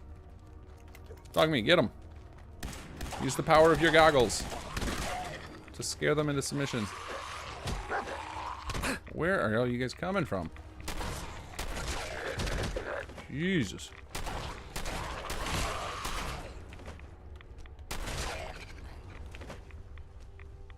Dog meat, you're not even participating. Alright. Aid. Right away. And actually, I think we have a bunch of Nuka-Cola and stuff we can drop down. I need to hold on to the... I need the purified water, I think, for the recipe. Actually, let's check that recipe. Is there anything else we need? It was... Beer recipe, Atomic Blonde Ale. Read. Alright, we need Dandy Boy apples, Mutt Fruit, and Med-X. Razor Grain Mash we have. Do we have any Mutt Fruit? I'm sure I can just pick a Mutt Fruit when we get to Sunshine.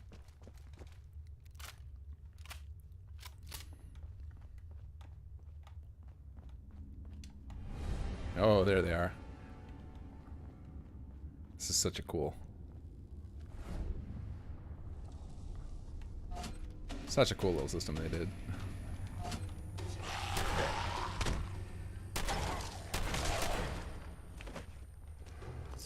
They must put some serious hours in this dungeon with how long it is.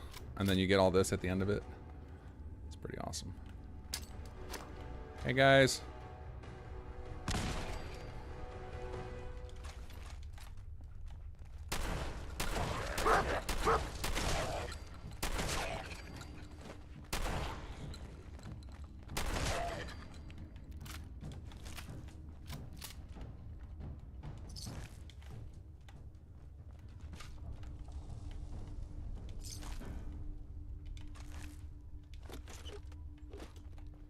Where does this go? I think we want to go down, right? I think the final moment where you get the last little bit is down at the end here. Hey, buddy, I see ya. And I heard somebody else crawling around. Are you faking? Yep, thought so.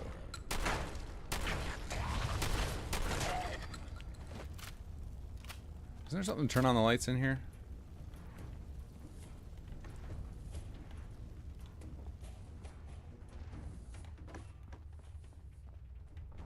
Are you a faker too? Yep. Oh, you're legendary. Oh, more frag grenades. Alright. Cloaking combat. That actually might be decent. Being hit melee generates stealth feet once per 60 seconds. That's actually a nice piece of armor. Although I don't think it's worth trading out my Wes's armor still, but maybe we'll toss it in somewhere when I can make some room here. Let's see. What can we pitch? We need the screws.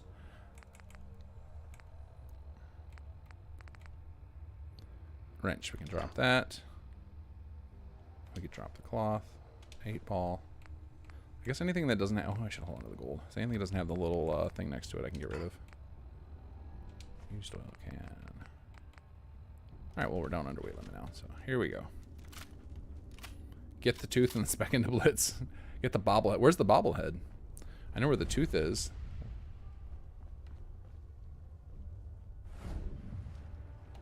Hey, Brad.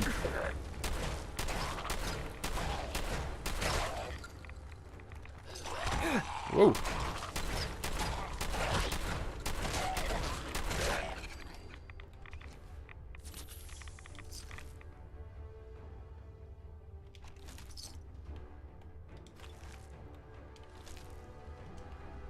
Oh, there's the last one.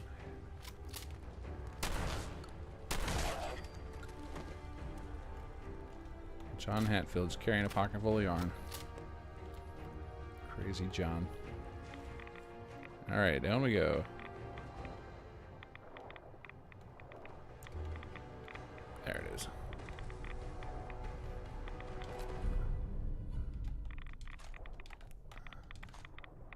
Okay. Oh, of course we're now we're over encumbered because I'm hanging on to everything. Not enough to drop here. Thankfully, we have the time-stopping power of the Pip-Boy.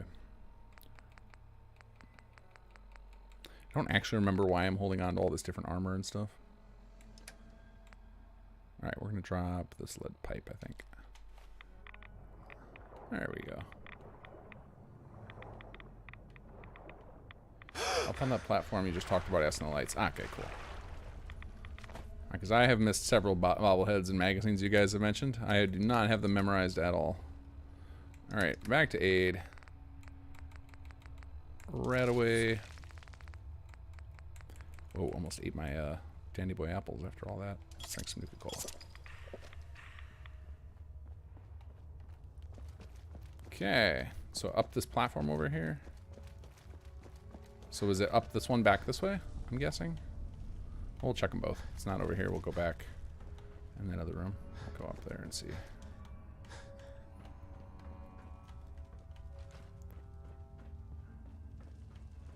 Nope. Okay, must have been off to the left over here. Oh wait, here's the light switch. There we go. So is it over here? Wait, is that more Dandy Boy? It is. Backup Dandy Boy apples.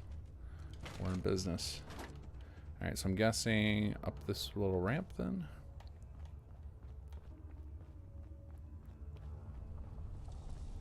Drowned in the pit from carrying typewriters. He just wouldn't let go of that typewriter. Alright, where are you hiding, bobblehead? Or did I send it flying with a grenade at some point? Oh, there it is. Nice. Sneaky bobblehead. Cool. Okay, let's get out of here. I assume there's some short... This is typical Bethesda dungeon, so there's going to be some sort of shortcut to get out of here, right? So I don't have to walk the whole length again. Oh yeah, it's right there. Wait. What was up here? This feels sketchy over here. Let's check it out.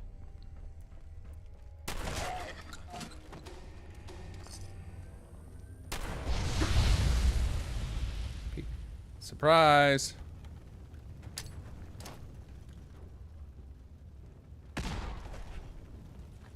Oh, they didn't get you, huh? Got your legs, though. Oh, you're still alive, too.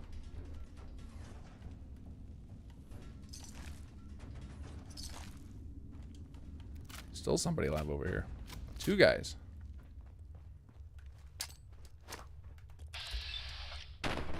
Oh, I love when that works.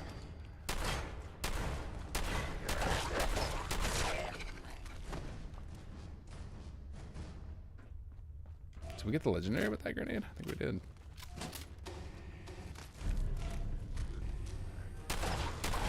Another legendary. This place is crawling with them. We've went through a lot of shotgun rounds in the last in this play session. And no. What do you got for me? Radiated tire iron. Man, the hits just keep on coming. Coffee cup. That's clearly necessary. What do you got going on, buddy? Well, you got some shotgun shells for me. Let's see if we got any jet in here.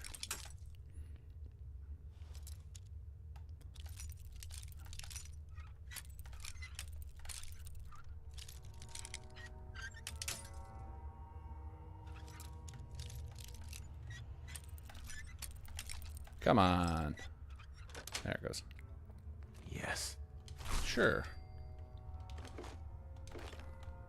All sorts of goodies. Alright, so I think we can keep going up. And this should take us out, I'd imagine. Corpses everywhere to loot.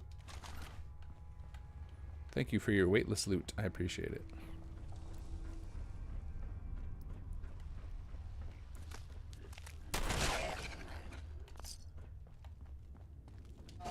Yeah, this dungeon is forever. It's crazy that this made it into the game. That they made enough development time for a side dungeon like this. Holy cow.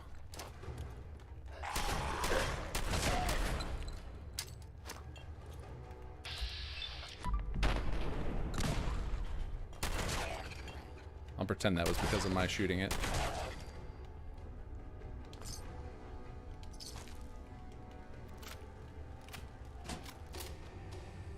It just keeps on going. It's great, but it's just shocking. Uh-oh. Oh no. Ah, missed me.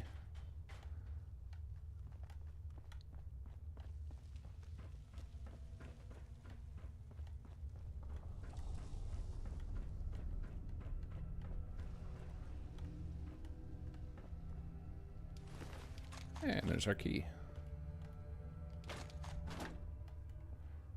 I feel like we may end up needing dirty water for something. I'm gonna grab one since we're doing the brewery stuff periodically. There we go. Okay, now how do we get out of here?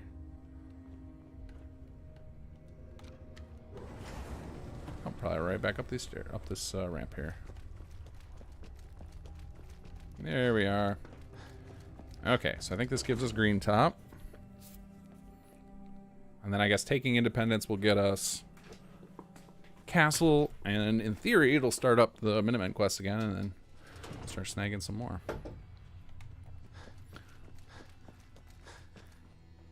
Alright, let's head to Green Top and get a city plan moving there.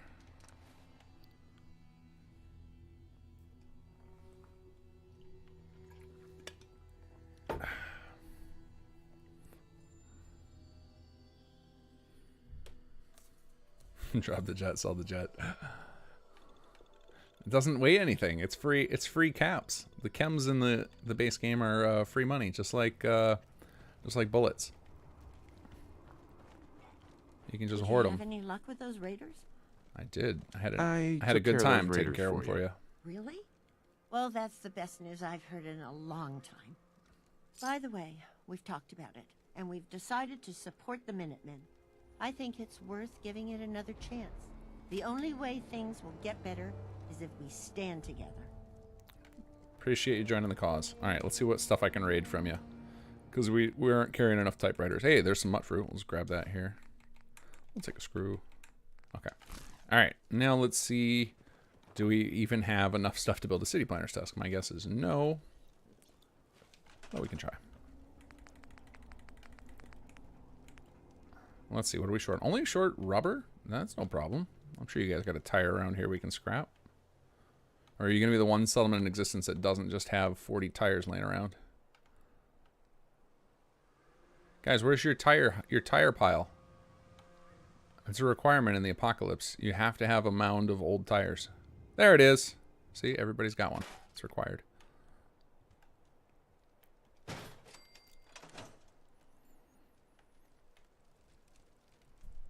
All right. Who wants to be in charge here? I guess you, lady. You talk to me first. So you are now city manager. Oh, you're the only one who lives here. We talked about it. She talked about it with herself, apparently. Yes, tear it all down. Oh, I don't know enough. I'm just shy on async sensors. And I actually want to select the city plan anyway. All right, let's see if we have enough to craft any. We need crystal. What a weird thing to be short on.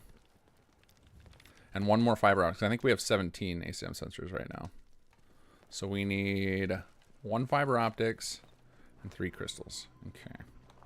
So I think you can get... Do they have any radios laying around here? They can get crystal from those. We can also try our luck in the workbench, see if we can scrap any fiber optics from junk in our inventory. Do you have a radio? I'm going to take away your entertainment for the cause, guys. Or lady, I should say. There are no other people here. She made up more friends to deal with the loneliness. No, she doesn't have a radio. Well, no wonder she had to make up friends. Alright, let's do... Did she have a... Oh, there was a second tire pile. I don't know. I must have passed that one by. Do they have a... She have a weapons workbench or an armor workbench here? If not, I will be back in a bit, lady. Nothing? You've got no idea the relief I feel right now. Actually, I guess I should check in here. Maybe she's just got some laying around. Screw wood. No, nothing. Yours won't be back anytime soon. Okay. I am not seeing what I need here.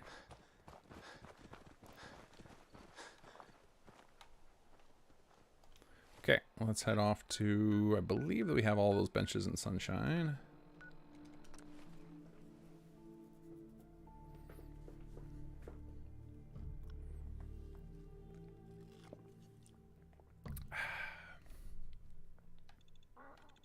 It's a miracle I'm keeping up with chat today and not getting too distracted.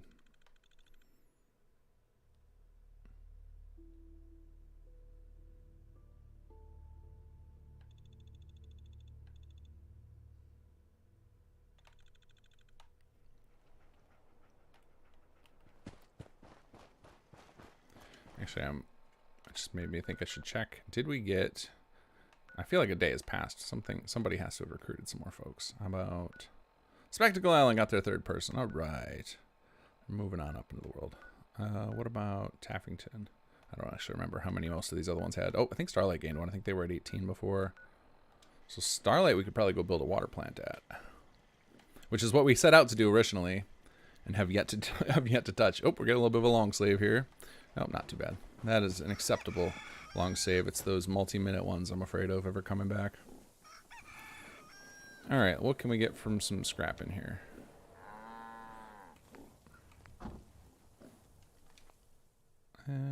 Look at all this stuff. We get some fiber optics. I think you get... I don't want to scrap this thing, but you get from laser weapons. You get fiber. You get crystal.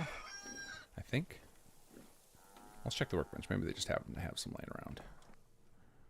Well, you got some bottle caps for me. I'll take it. Oh, Mark 1 beacon. Oh man, we're definitely gonna have to clear. Oh no, we didn't. Our 343. That ported rifle must have weighed a ton.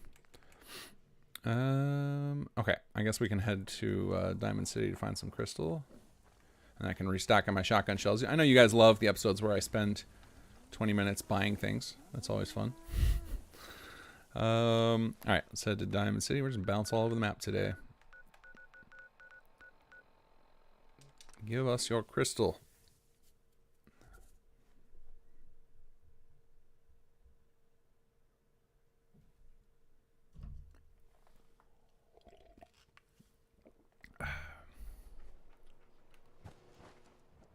If you're hungry, you can grab a quick bite of power noodles. Just talk to the robot. Who would have it? Maybe this Remember, person? I don't serve sense. Supplies are just for humans. Let's see what you have. Just don't call it junk. But I want junk. Give me your junk, lady. Let's see. How's our 50 cal? So we got 106 rounds still. Here we need shotgun shells. I mean, we'll take a jet. I mean, you just offer it to me like that. Here we go. Okay, we need some crystal. How do we get crystal here? There we go. And we'll check for some fiber optics too, because we're going to want more eventually. Take a couple of microscopes. More crystal, sure. And these shipments are so darn expensive. It doesn't even have any good ones. Oh, did I pass on? Nope. Okay. Now let's see what kind of junk I can sell you.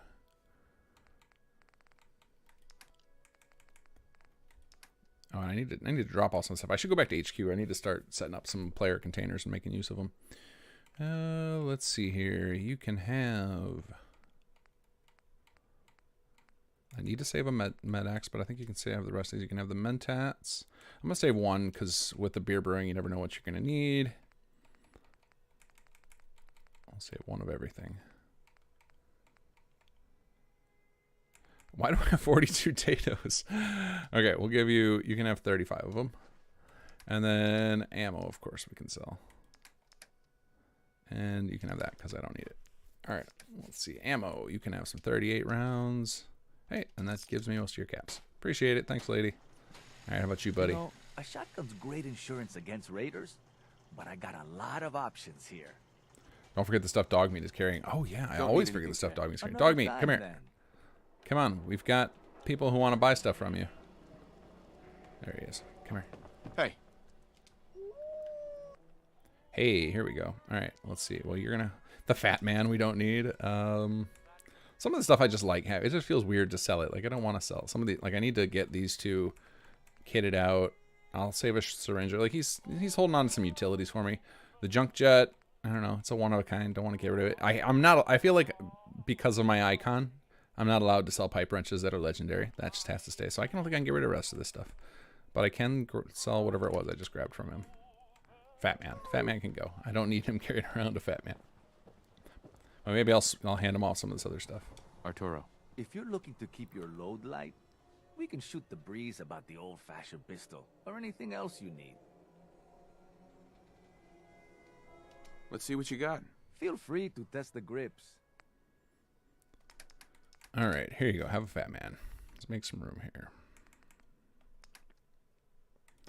And then we need your... Nope, nothing there. We need your shotgun shells, buddy.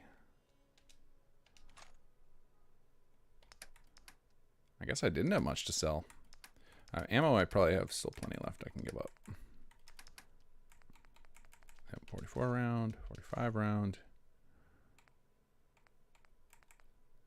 Does he have anything else I need? I guess we can grab more fusion cells. More. We'll just trade out all of our ammo we don't need for the ammo we do need. Nice and simple.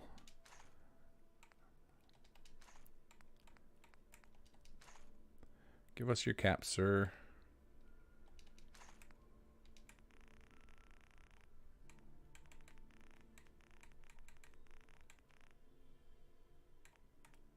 Is that math right? No, 214. There it is. There we go. I guess we can go check on the Ron and see if he happens to have another settler for us while we're over here. Oh man, it's 11:45 already. Need to go pick up that big Jim Unique pipe wrench on the character. Oh yeah, isn't that in Walden Pond? Isn't that like a static legendary you can always grab? Or am I thinking of something else?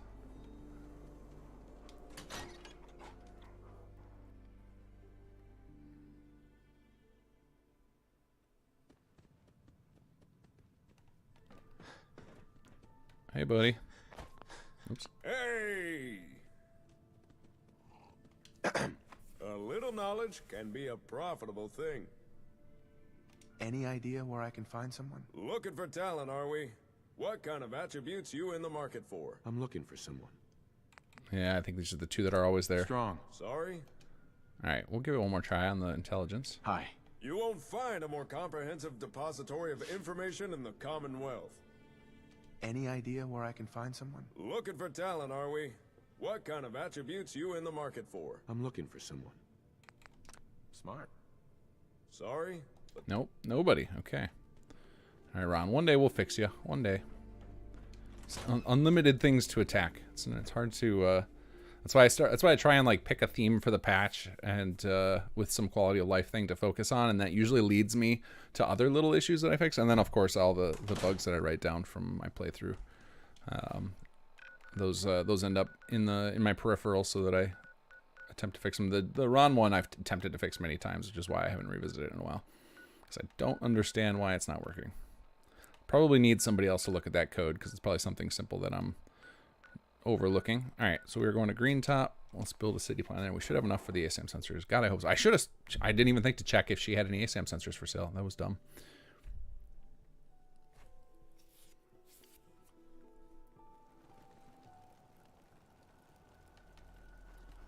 All right, back here to do some crafting.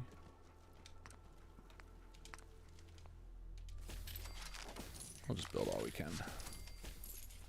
There we go. And actually, while I'm thinking of it, Dogmeat, come here. I'm going to let you hold on to some of the stuff that I know I want to hang on to, but I'm not ready to use yet. All right, let's see. What was I going to give him? I was going to hang on. I like carrying that. I think it's just a cool weapon. I'm not going to use it anytime soon. Let's see. You can have my chef hat, that thing. I'll just give you all these things. I'm not going to use them, but I just don't want to throw them away because I'm a hoarder. I don't know why I'm keeping the jumpsuits. Those I can sell. Okay, let's try this again. Manage city, select city plan. We're gonna always use the ROTC just because I wanna find out all the issues. This one's by Tank Thing and Cynical Bounce. Pay and build. Tear it all down. Hopefully we get the new music. We added a new song. I fell in love with a song that felt appropriate. Nah, we didn't get it. I added a new one for SS2 extended users in the next patch. There's a wonderful musician out there named Scott Buckley, and he gives away all of his music for free, and it's really, really well done. I highly recommend you check him out. I'll have a link added to our credits after the next patch goes up. But I added one of his songs that just felt perfect for during city plan building to the queue. One of these days, I want to recode that system so that anybody can inject new music to it, so that we could have like a mod of alternate music ideas for it, so that folks who are musicians or find libraries of free music like that can add to it.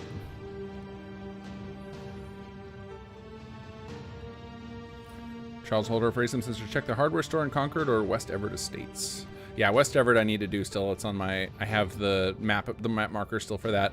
As far as Concord, I think once you get Chapter 2 to a certain point, it disables all those spawns, but I could be wrong. But I have been back there in the last couple of sessions and I didn't see any. Eric Ember Studio, have you grabbed Coastal Cottage and the Lighthouse? Getting them in the slog will unlock Tyrone Rex Samulon his awesome pet. No, I have not. You're right. There's so many things to do. So many things. I still have, there's probably like 10 settlers left I haven't recruited yet, which is pretty awesome. Now, assuming that the audio files all get prepped for it, we will have a somewhat of a new settler on Friday. It's a character that wasn't previously recruitable that's going to become recruitable. Had I had the audio files already, I would have tried to show it to you guys today, but Retox, one of our audio engineers, needs a little more time to tinker with them. So hopefully that'll be a last-minute addendum to the patch of new recruitable person. And it's somebody we did the full gambit of audio files like we did for Old Paul and the Powell family, where you get like all the shopkeeper barks too, which is one of my favorite features. features that we're not showing off in this playthrough because I just ignore commercial almost entirely.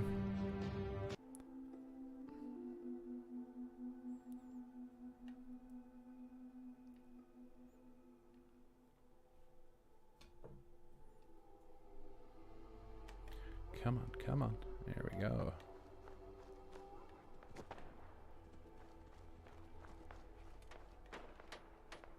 Okay, let's make sure we're getting the caravan services, wherever it may be. This looks like industrial. Yeah. Where is our caravan services?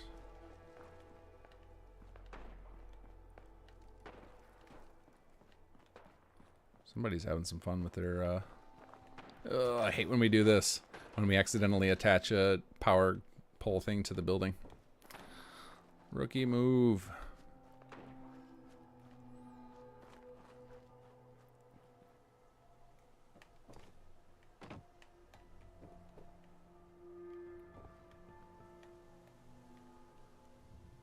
This place has got loads of defense. Where are our caravan services?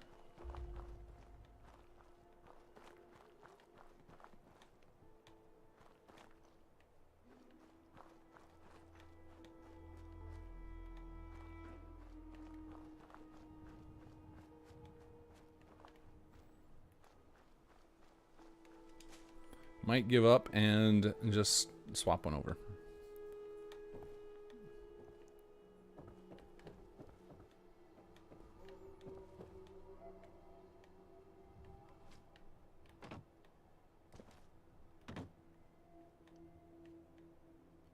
What do we got here? What is this? Can't tell what color it is. Yep, there we go. All right, you're getting turned in because I can't find where it is. I'm just swapping this one over. Oh, we want customized plot. Change plot type. Municipal.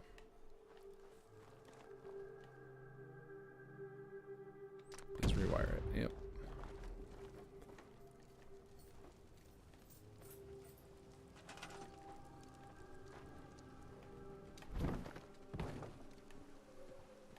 There we go. And where's our lady? Come here. Oh, she's the leader. So, okay, good. We got a second settler that showed up already. Cool. Where are you, new settler? You are desperately needed here. Alright, well, I'll just go ahead and set this thing up, and then we'll find them. Choose building plan. I'll see if we've got enough building materials or if I need to go scrap some trees.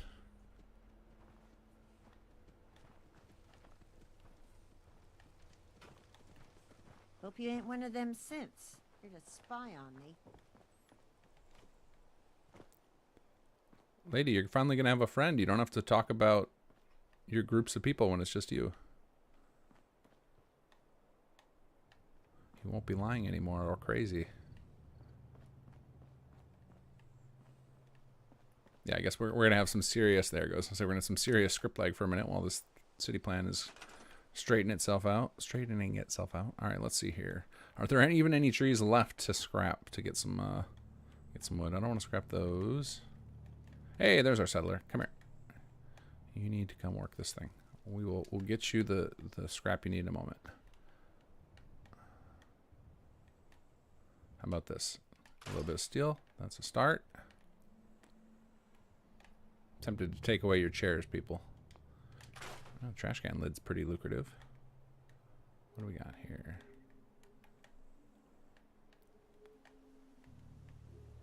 Any you guys worth any building materials? Oof. Oh, that's some serious frame jump in there. Yeah, I think this place got stripped down. Not a lot here to scrap.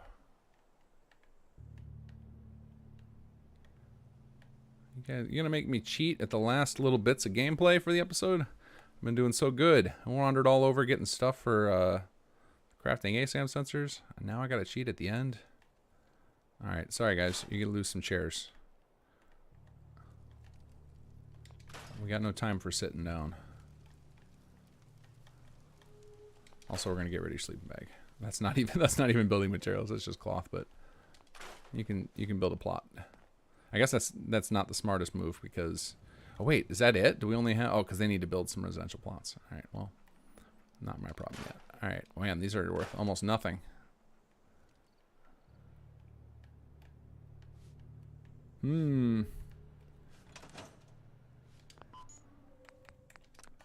Let's see. Hey, that was enough somehow.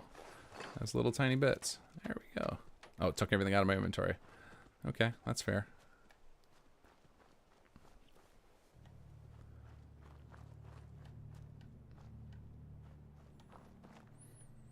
The RTZ version of Greentop Nursery Agricultural Plot has 3 metal doors?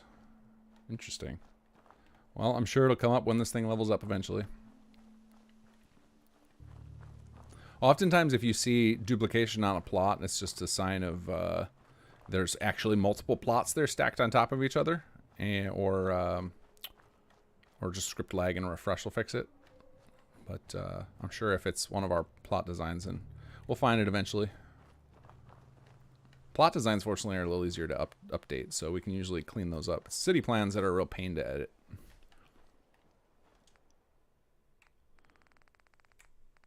Oh, we got more crystal in here.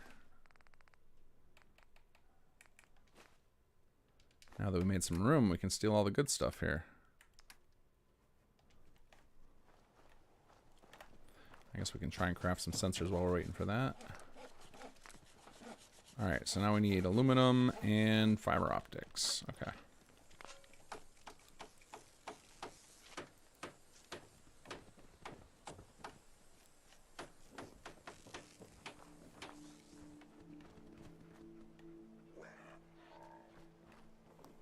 Alright, let's get on the network here. Finish setting up. Alright, let's pop in and see. Wait until everything updates.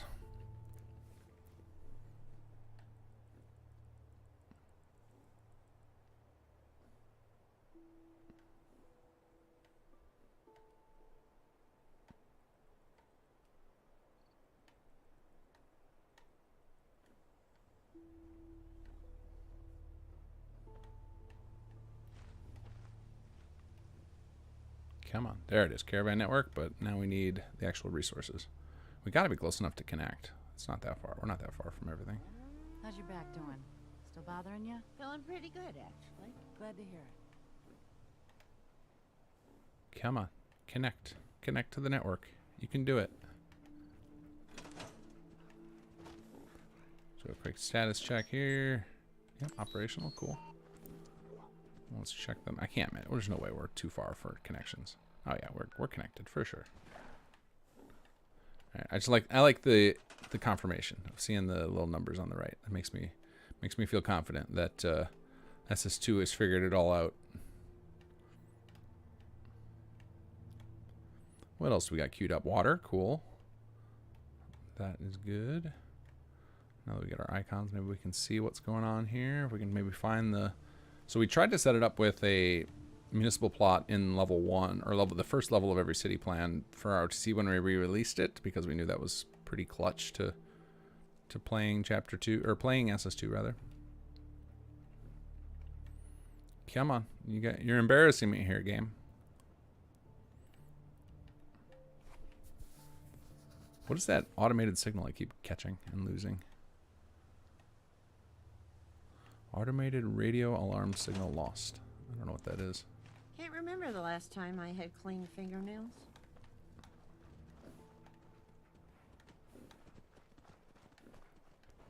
Okay, we're about to wrap up gameplay, so if you guys have any things you want me to show you, questions, and just want to chat, I'm going to hang out for another hour or so. We'll talk about whatever.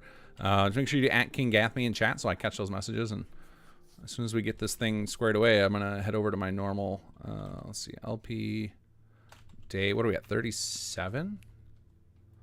End of session.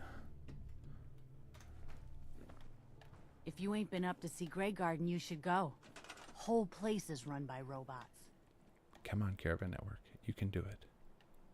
I believe in you.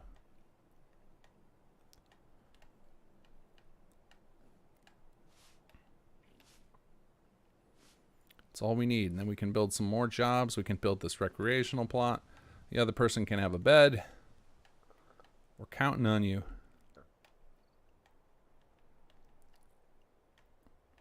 They have a lot of water here. Where are they getting that from? I think I saw one of those like a little miniature tank somewhere tucked away over here. Yep, there it is. A little 15 water tank hidden in there. We did that a lot in our OTC. We would hide these various water producing items. Alright, let's try refreshing the caravan plot and see if that triggers something to jostle loose. We might just be being impatient too. Let me, we're gonna go load this up with, Florrum Tools. Because this tool is awesome. Alright, date modified, end of session. How's our active scripts looking? Are we getting buried or are we in pretty good shape? We should be good. It doesn't usually take that long on my PC to chew through all the scripts. Yeah, we're in great shape. Active scripts 3. So it's just the HUD is just being a little finicky right now. Yeah, we've just got our 2 crafting lab infinite loops, which have been fixed.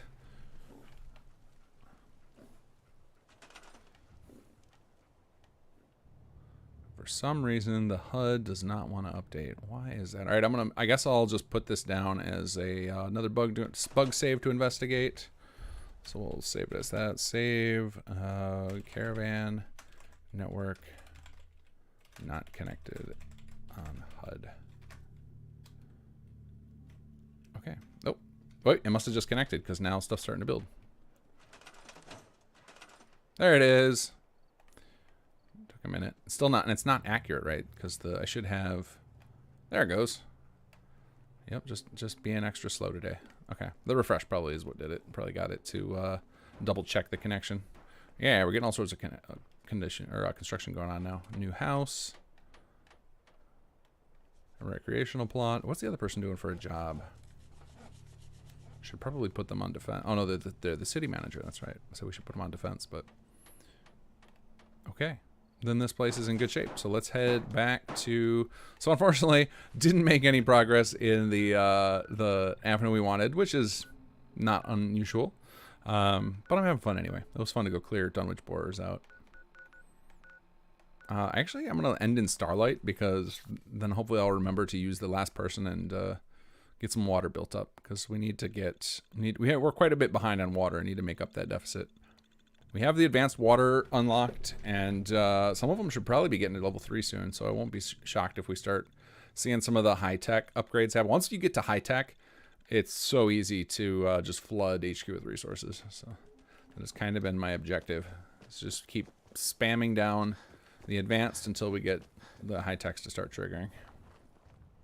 All right, so let's do. Well, first we'll save again. Save end of session. Set game hour. I should make a bat file for this. I don't know why I haven't. 11. Force weather to be 52A. And set time scale to 0.1. And then move myself away from noisy things.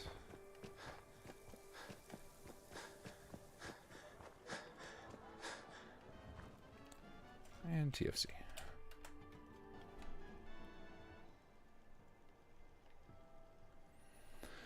There we go. All right, let's hang out for a while. Let's see. What have I missed? I haven't missed much in chat. I've been keeping up pretty well because we haven't been doing anything too intensive outside of the Dunwich borers.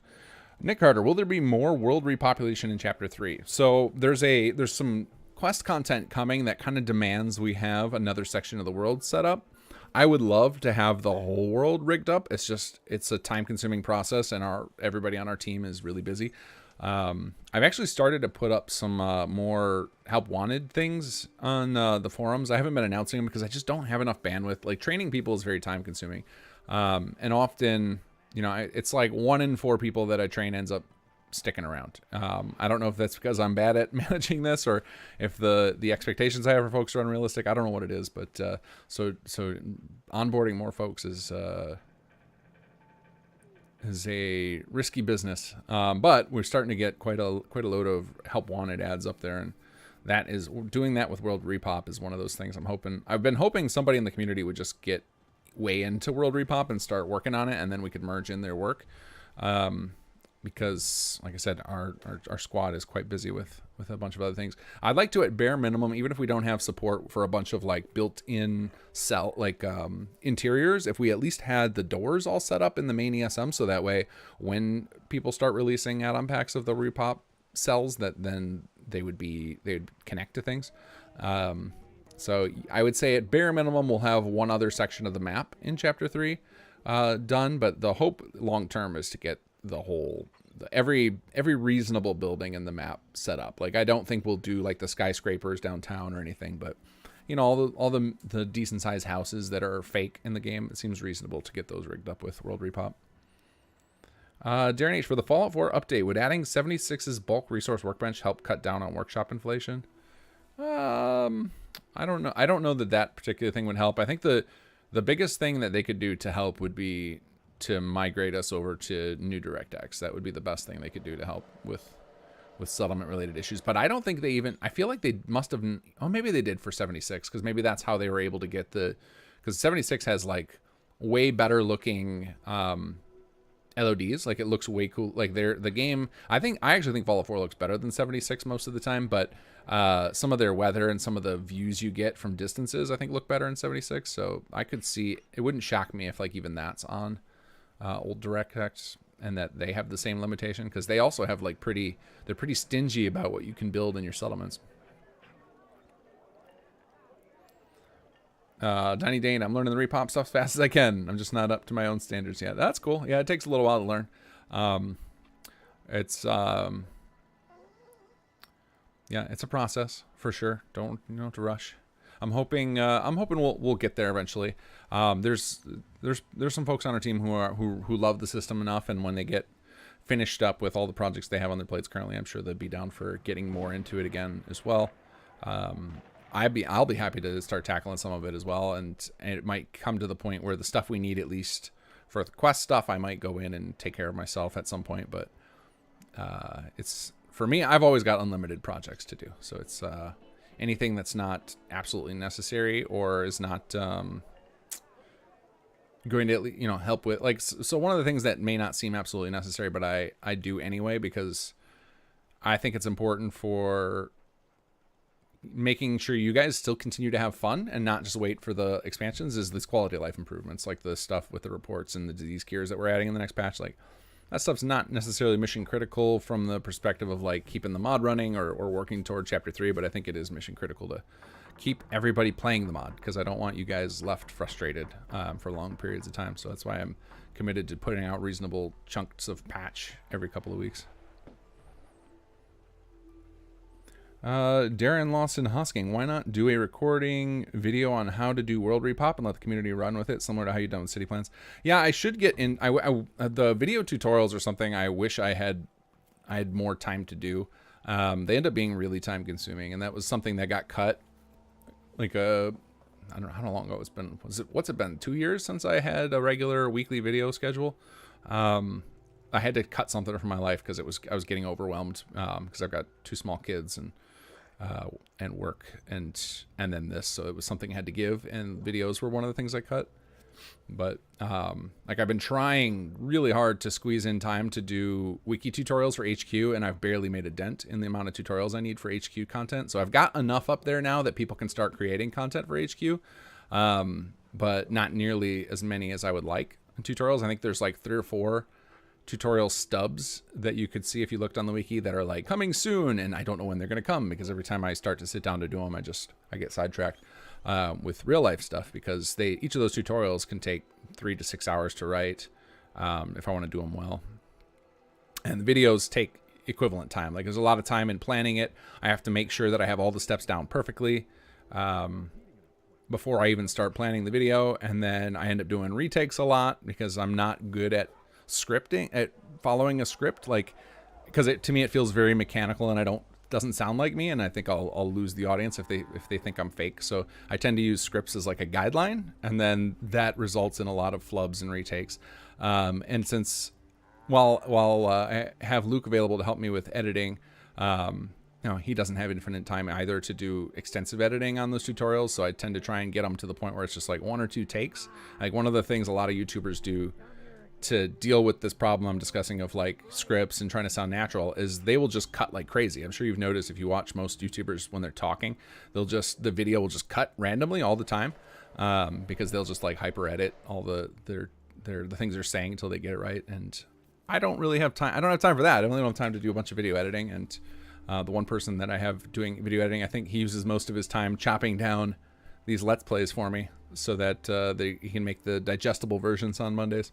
So it's just everybody stretched thin is what's prevented World Repop from getting the attention it deserves, I think. Mod 142, anything further for branching city plans? I haven't been able to find instructions to make them yet. Did I never finish the... Let me see that. Is that one of those things I like promised in the tutorials about one day I'll add that, and then I never did? Because I know there's a couple of things like that in the add-on pack. Like there's been a stub for a magazine printer system in the tutorials for ages that I have not gotten to. Let's see. Let's look at the advanced possibilities. Scrap between levels. Creation kit edits. Let's see, layout records.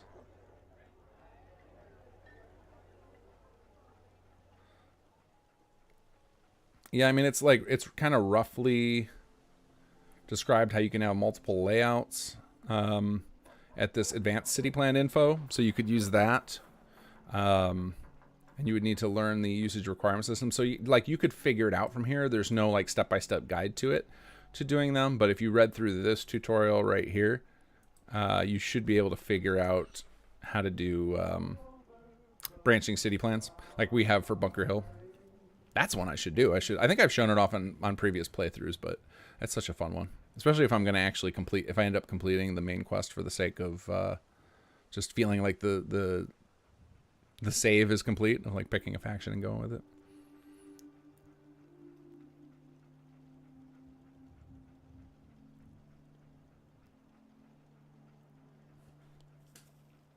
But yeah, I would if you check out that guide, and then if it doesn't have enough information for you, or if you feel like it's leaving just you know, like the final little bits of glue you need to piece everything together, we do have a Discord server set up for people who are working on mods and add-on content, and in the add-on pack there's an explanation of how you get an invite to that server. So if you're not, you might already be on, and then folks there can probably steer you the rest of the way, because even folks who haven't, like, I don't know that anybody in the community has released a branching city plan yet, but any of the people who have released building plans know enough about the usage requirement system that they could show you the ropes pretty easily.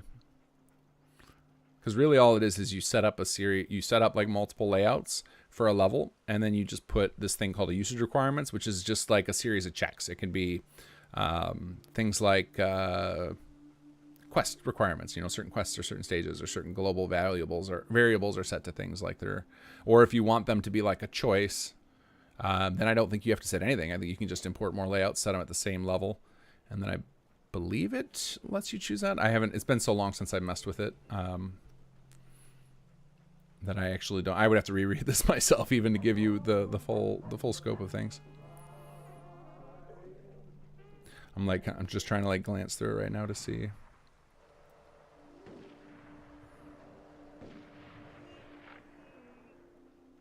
Yeah, I think it would if you had multiple layouts on a level, it would just use all of them unless you put requirements on them. I don't think there's like simple support for. Or I don't think there's support for branching without some sort of requirement on either of them. I don't believe so. Yeah, I'd have to dig in back into my code and the documentation. But the documentation is where I'd get started. Your old invite expired. Well, feel free to ping for another one. Oh, you read the old ones back for SS1? Because I think I may have documented it more fully for SS1 as far as how to do the branching plans, but like I said, the new documentation for SS2 is I don't want to say it's more thorough, but there's definitely like more things you can do in SS2. Like it's way more customizable than SS1, and I bare minimum I documented every single property and field that are involved with city plans. So there's information about what each one does, and then you kind of can just tinker and experiment.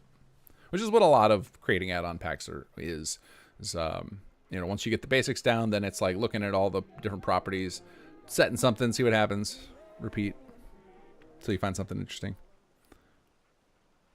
Yeah, chat is really slow today. That's well, we have. I can't tell how many viewers we have. The number keeps jumping from 30 to 95, just going all over the place. So I don't know if YouTube's counter is off, or if we're really having 60 people at a time drop off and jump back on. Yogi, you might want to check the triggers for the incapacitation status. I have settlers going down in the fetal position due to being over disease, despite that being switched off. So, CVR Gamer was poking me about that. So the issue is the incapacitation, the AI package does not acknowledge that setting. But the plots do. So you won't get penalized for it. The settlers will just lay down. So, and I believe I did that intentionally, and it wasn't because I wanted them to go lay down. I think it was, there was some, I think to create a setting that was capable of easily monitoring whether or not their sickness was over their endurance and that setting. There was some reason I did that. I don't remember why, but I definitely made it so that the you don't get negatively impacted from incapacitation if you have that setting off. Yeah, so the basically the AI package is disconnected from the way the plot works, and like it's probably something we could come up with a solution for. Like I think CBR suggested like, well, we should just check that setting in the AI package, which we could do for sure. It was just something I think when I set it up, I probably either at the time thought there's no good way to do this, or just didn't think about the AI package. It's more likely the latter. It's probably just like it just slipped my mind to think about like, oh, people would want to visually not see it either. So I don't know. I'll have to. It's one of those things where he brought it up, and I was like, I can't deal with this right now. I have so many things going on. Which is often the case with a lot of the stuff, which is why I try and give people who know all this stuff that get access, because sometimes I'm just too busy to like answer thoroughly. So then it's like, as long as it ends up in the Git eventually and someone has the suggestion or question, I'll get to it. I'll be able to get to it when I have like a block of time to actually sit and think about it. Mine is moving between 77 and 80 people. Yeah, mine's jumping wildly. Like currently it says 44 now, which it said 78 a few minutes ago, but I don't know what's going on with that. Josh Parkerson, are you ready for Halloween? I've replaced the batteries in my son's inflatable dinosaur costume twice already. I love those inflatable costumes. Those are awesome.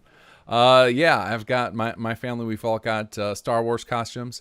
I was originally going to be Han Solo because I happen to have the hair for it right now. And the costume I ordered was a total scam, and like it came with like one piece, and then I read the fine print in the description. So I ended up having to go to one of those pop-up Halloween stores and get ripped off, and I bought like a chintzy Jedi robe, and then took one of my kids' plastic lightsabers, and that's now my costume. But we like to do the big family costume. It's more fun for us as when we're taking the kids out trick-or-treating. But where we live, there's so many candy events, it's ridiculous. We've already got like a garbage bag full of candy, and Halloween hasn't even happened yet. So it's pretty absurd. We end up, and we're so stringent with the amount of candy we let our kids eat that like most of the candy we acquire is just going to end up given. We just use it to give out to kids on Halloween because we just have too much. So we don't even have to buy any. We're just going to re-gift most of the candy we received. Yeah, I mean, it's causing no mechanical penalties intended. It was just annoying because I was unable to alt activate disease cure the downed people. Yeah. I mean, it's something that's definitely fixable. It was, like I said, most likely an oversight is my assumption from it. So CBR, if you're watching, my apologies for not engaging with your questions thoroughly. It's been a very, very crammed few weeks for me. I have a work crisis of monumental status that I'm dealing with over this last month, and no sign of it relenting anytime soon. So my modding time has had its legs chopped out. And this was when I had announced to our development team a couple weeks back that like, all right, I'm about to clear up this project, and I'm gonna have a lot more time to help get Chapter 3 off the ground, and then all hell broke loose. Tarman, did your sanctuary ever end up running into those power problems again? I don't know. Let's go check out. Let's go find out. We're not super busy with chat today, so let's pop over there. Let's see. Because I haven't spent a lot of time. Like Sunshine accidentally ended up becoming my new home base because That's where I ended up collecting all those settlers. I saw there's a few people in Sanctuary that are like named characters. I would like Pete and Patty are there. Like Sturgis and the gang. I think Sturgis is still there. I definitely want he needs to be in HQ at some point. Oh yeah, timescale. Uh-oh. Uh-oh. Let's see if we crash the game.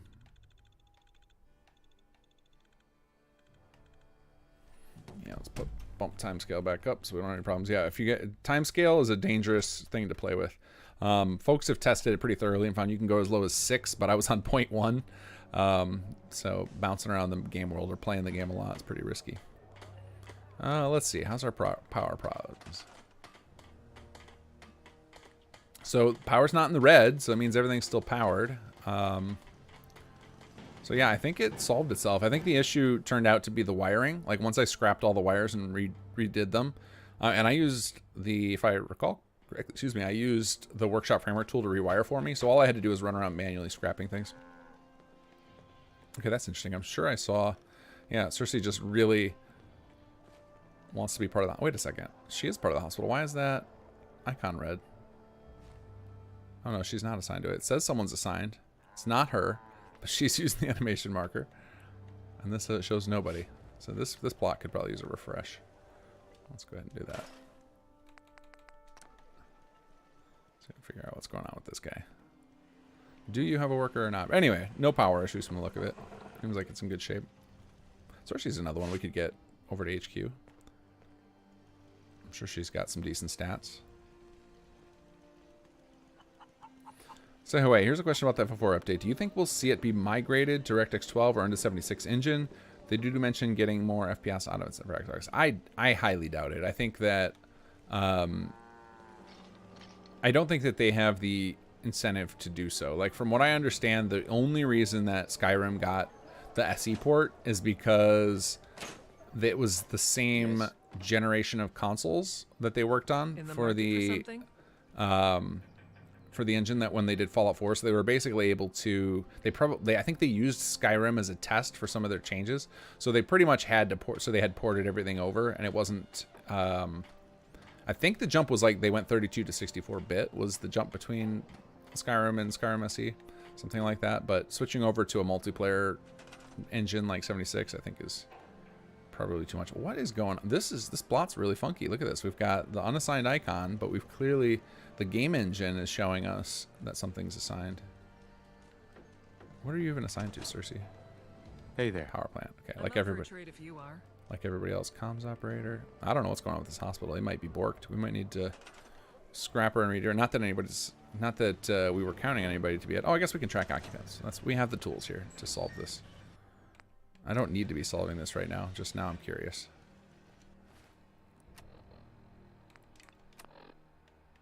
Oh, look at that. Oh, there it goes. It was just a little delayed. I was like, nobody's helped defend Somerville Place. I don't think I will. Who is our doctor? That's this guy. You know what I call a good day? One that ends without an empty stomach. Oh, and you're sick. What do you got? Hopefully it's mole rat disease. That's something we had a cure for. Nope. What do you got? Scan. Here we go. Chicken box.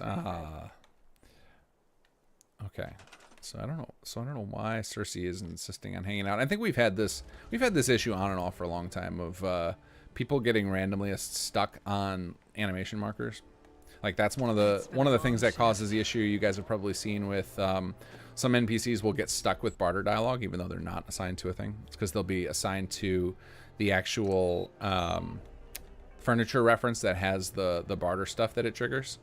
So like plots create this interesting scenario where where there's multiple assignments for each NPC, where in the vanilla game, you know, they generally have like a bed and one thing, or a bed and a few food things, not like this multitude of different things, where else Sim Settlements makes it possible for an NPC to be assigned to dozens of things. Okay, yeah, so it looks like my power in Sanctuary feels pretty stable.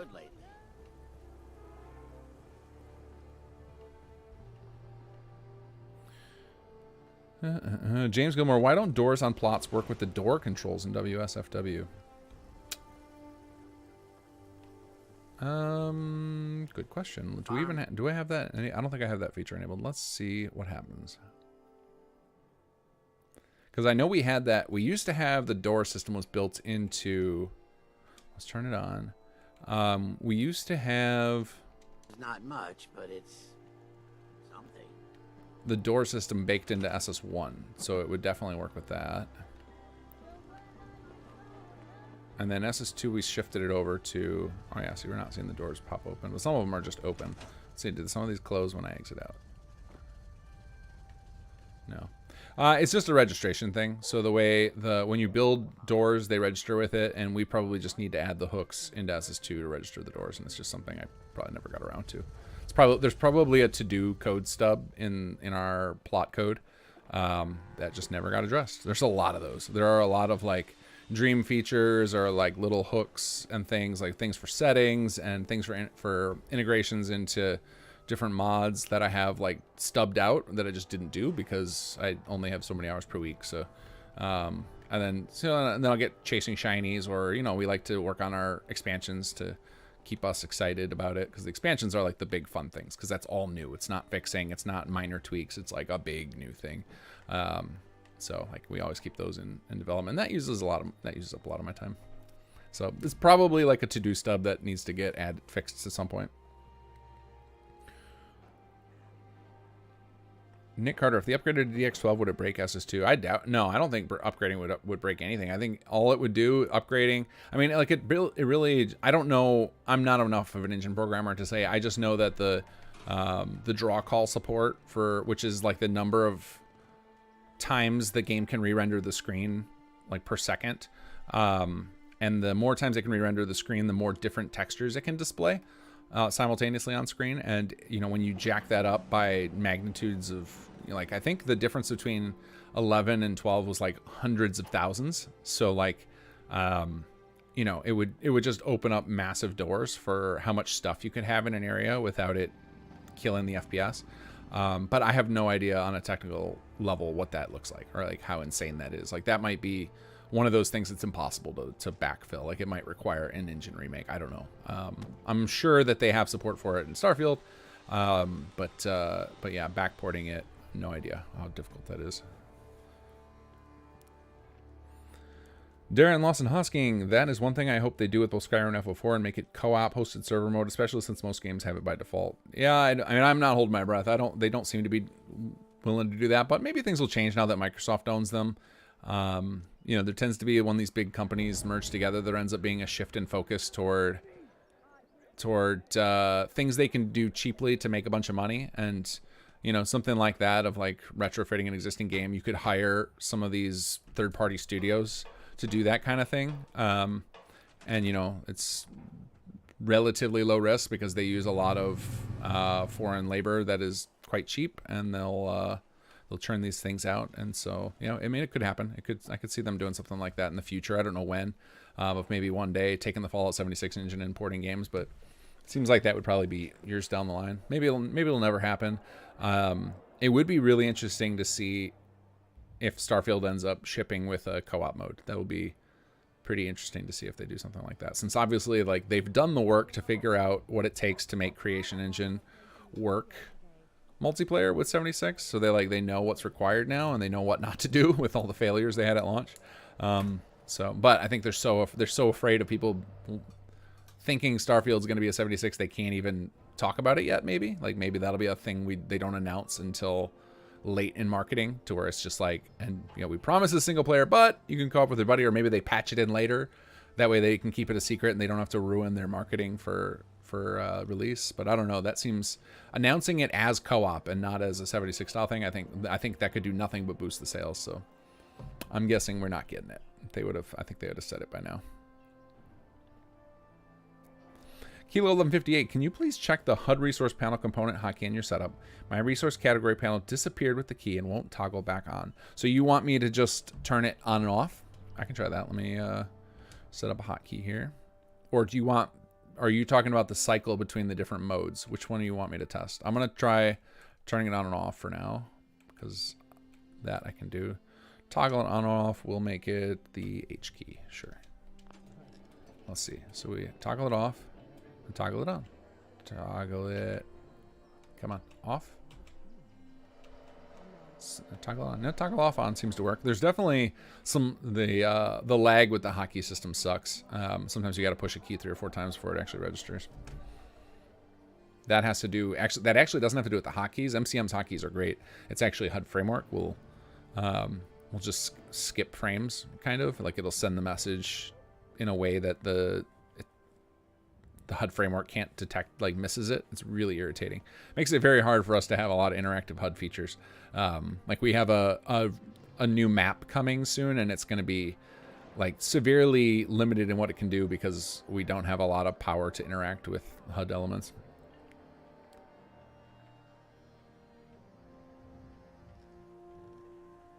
Yeah, so the toggle seems to work. I don't know what's going on with you. Maybe you have some other setting. Like there's another setting in here for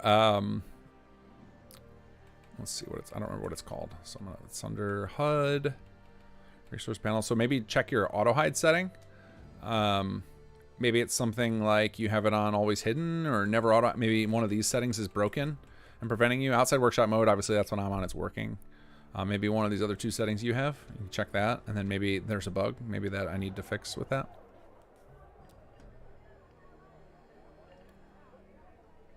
The panel component hotkey on the bottom of that section.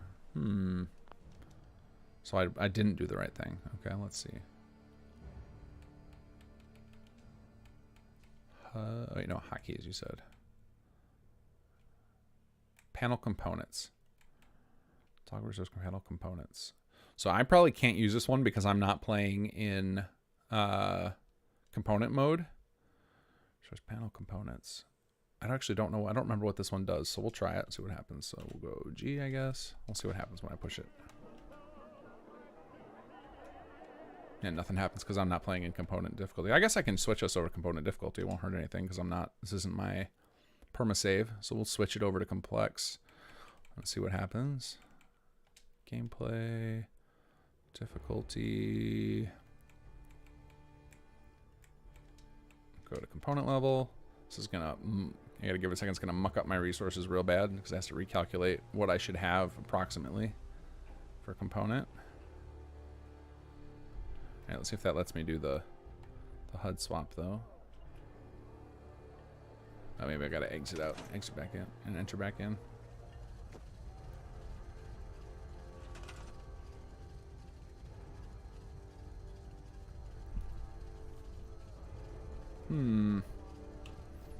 Oh, well, there's the hide. All right, I might have to switch over. I might need to set up another hotkey here to do the toggle between different views.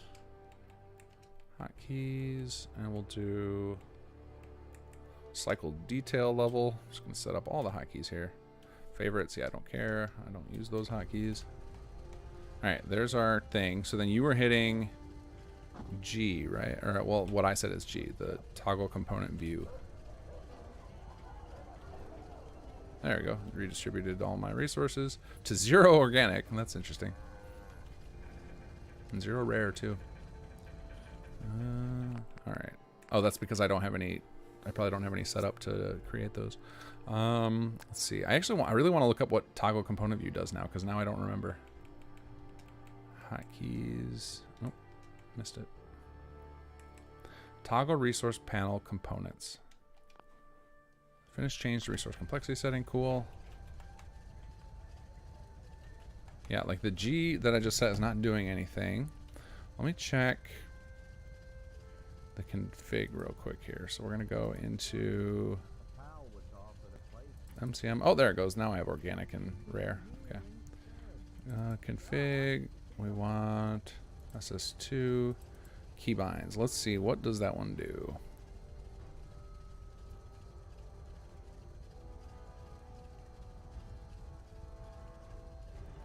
Component displays. Toggle between scrap and supply.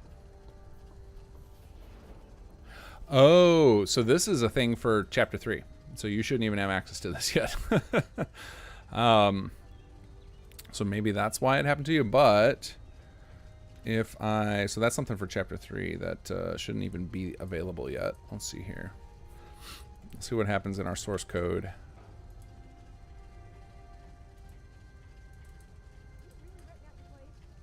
Yeah, see, there's this, there's a check in there to make sure that chapter 3 is not installed. There's like a global value we have in the chapter 3 ASM that sets. So that one actually doesn't do anything, or it's not supposed to.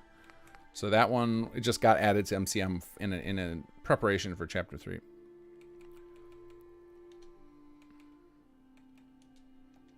So I don't think that that's the culprit of your issue. I think your issue is unrelated to that. The one that toggles it, you'll want to use. So this one is not useful. Toggle resource panel components. That's for something that's coming in chapter 3. The one you'd want to mess with would be this one, toggle resource panel on or off. And you can also mess with these to change how much detail you see. Okay, well that makes me feel better that it was. Now I remember what that is. That makes way more sense now I think about it. Josh Parkerson, since the persistence update, I'm still having settlements drop bed counts. Can you check your settlements bed counts and confirm the numbers are right? So bed counts are always going to be a problem. So bed counts there are two issues you can run into with the 4294 bug in your settlements. So the 4294 bug in your Pip-Boy can mean one of two things. It most commonly means that you have unassigned resources. So this is a really dumb bug in the engine. This is another one I should probably toss over to Bethesda now that they're talking about bug fixes. If you have unassigned resources and you leave the settlement and it goes to try and fetch those resources in your Pip-Boy, it will report what is unassigned as a negative number, and that's the only number it fetches instead of the number you have available. And then negative numbers error out the Pip-Boy and show 4294. The other thing that can screw up your bed count is the Pip-Boy also looks only at sheltered beds. It doesn't look at regular beds. And the only way to detect shelter, the way they do it is the game engine will basically look at a bed and it fires like these things called, what do they call them? Ray traces. So they'll shoot up a ray trace. Probably, my bet would be they do it from the origin of the bed straight up. And if it runs into something, then they consider that a sheltered bed. If it doesn't, then it's not sheltered. That's how it can detect if you just built a bed on the ground or whatever. And then that's not considered a sheltered bed. The problem is you can only run ray trace testing when you're in the cell, like when you're in the area. And so if the game goes to update and test for shelter while you're away, it always fails. And that's why I have the option in Workshop Framework to turn off the shelter mechanic, because that's horribly unreliable. You're away from your settlements more often than you're at them, right? Like at most you're at one, maybe you have 2 or 3 loaded at a time if you're in the Triangle of Death. So the shelter system is just horribly broken. So it's an interesting idea that doesn't make any sense in this engine, because this engine is always based around having certain areas loaded. What I think they should have done with the shelter thing is it should have been like a field that could only, they should have like hard coded it, say it's never possible to update it when the bed isn't physically in front of the player. Is what they should have done. That way it would only ever trigger if the player's building in workshop mode, but that's not what they did. And so it seems to be able to try and update remotely, and then you end up with unsheltered beds, and then your counts get all funky. So do you think we'll get any substantial bug fixes on the engine level in the update, or should we temper expectations? I would temper your expectations. Like I said, they have no financial reason to do this. I think it was just like, they want to be able to support the newer consoles fully, because it makes their game more impressive for the longer term. Like otherwise, people who download, who pick up Fallout 4 out of curiosity will be like, oh, this thing feels super dated, I can't even get 4K. So like for younger generations who aren't going to see a new Fallout for, we're not. I mean, when are we going to see Fallout 5? Probably not for another 8 years, based on their timelines, if not longer. So for they need to make sure that the franchise stays with a good reputation between now and then. And 76 is not exactly the best vehicle for that, for people who hate live service games. So that I think is their only reason. But I think there's not enough. Like the base game is totally playable and pretty darn good bug wise out of the box. Like there are a few quests that can break, but like the main quest, I've never had it break on me. Like I played my whole first playthrough version 1 on Xbox, and I had no problems, zero problem. Like I'm sure there were some things that like were like, wait, why didn't that do that? And it was weird, but it wasn't enough to derail me, which is pretty impressive for a game of the scope of Fallout 4. So I don't think that they have anything pressing. Like most of the bugs that like irritate the hell out of us are because we play all the time, and we really pay attention to those little details. So like my only hope in them getting some bugs fixed is that some of us in the community now have a really great relationship with Bethesda, and so we might be able to push some detailed bug reports into their trackers through contacts. Like that's my only hope of getting some bugs fixed. Like I said, I'm pushing just right now just for the power grid fix. Like if they can get that in, I'll be so ecstatic. Like that is like the biggest thorn in our side. And then whether or not I push my luck to get them to address more will depend on, you know, how things are going for them, right? Like if I see that the people I'm talking to are constantly out of time and overworked and stuff, I'm not going to try and bother them to go to bat for me on, because I'm sure it's like, you know, I'm sure the people that I talk to, because they're a huge company now, getting their developers to do stuff is probably just as challenging as it is for you guys to get me to do stuff, right? Like it's like you can all point stuff out, but I only have so much time in the day, and I think that's the same thing with any engineers that get put on putting these bug fixes. It's probably they're probably given very limited hours to do it. You know, they're not going to just be given an unlimited budget. They're not going to have, you know, full-timers dedicated to bug fixing Fallout 4. It's going to be like somebody's going to be doing that in between their Starfield projects or whatever. Like it's not going to be so I would definitely temper your expectations. Back to the original question. Kilo, thanks for checking. Okay, cool. Yeah, sorry that there's that extra option that doesn't make any sense. It will make a lot more sense with when Chapter 3 comes around. That new option there. Darren H, any 76 things you hope they add to Fallout 4? For myself, it's shotguns. Give us the template, Bethesda. What's up with their shotguns? Do they have? I don't remember anything special about the 76 shotguns. Although I think they do have the pump action, right, in 76, so you can actually do like partial reloads, which we don't have in Fallout 4. That would probably be a pretty simple thing for them to port, because I think that's all mostly animation controlled. So I don't think that would be a big deal for them to port over, but I don't think they will. I honestly, my expectation is they would port they backport 0 things from 76. I think there's probably like some, you know, when they listed bug reports on that thing, like we all jumped on that because that's exciting to us. Like, you know, we all play on PC. We don't care about the Xbox update, but the bug report thing very likely is like just some little outstanding bugs that they've been fixing that are like tiny. Like I wouldn't even be shocked if some of them are like known quest bugs or something. But most likely, my guess would be the bugs that the bug report fixes that they're talking about are probably console-specific ones that they're fixing, and so they just released that. They put that out there in the news bit, or their what would you call it, the press release. They probably put that in there just as to extend it, make it sound a little better, even though the number of bug fixes is probably really tiny. James Gilmore, I think some of the other options are maybe broken. I turned off auto pay plot costs so that I could choose plans, but plots were still immediately building after placement. Someone sent me a thing about auto pay, about some weird issue with it that I'm going to research. So yeah, I think you might be right. There might be something funky with the auto pay settings, and it could be something that happened recently because I did some tinkering with some of the plot code to try and fix an issue I saw frequently people were having where plots would get stuck in this weird state.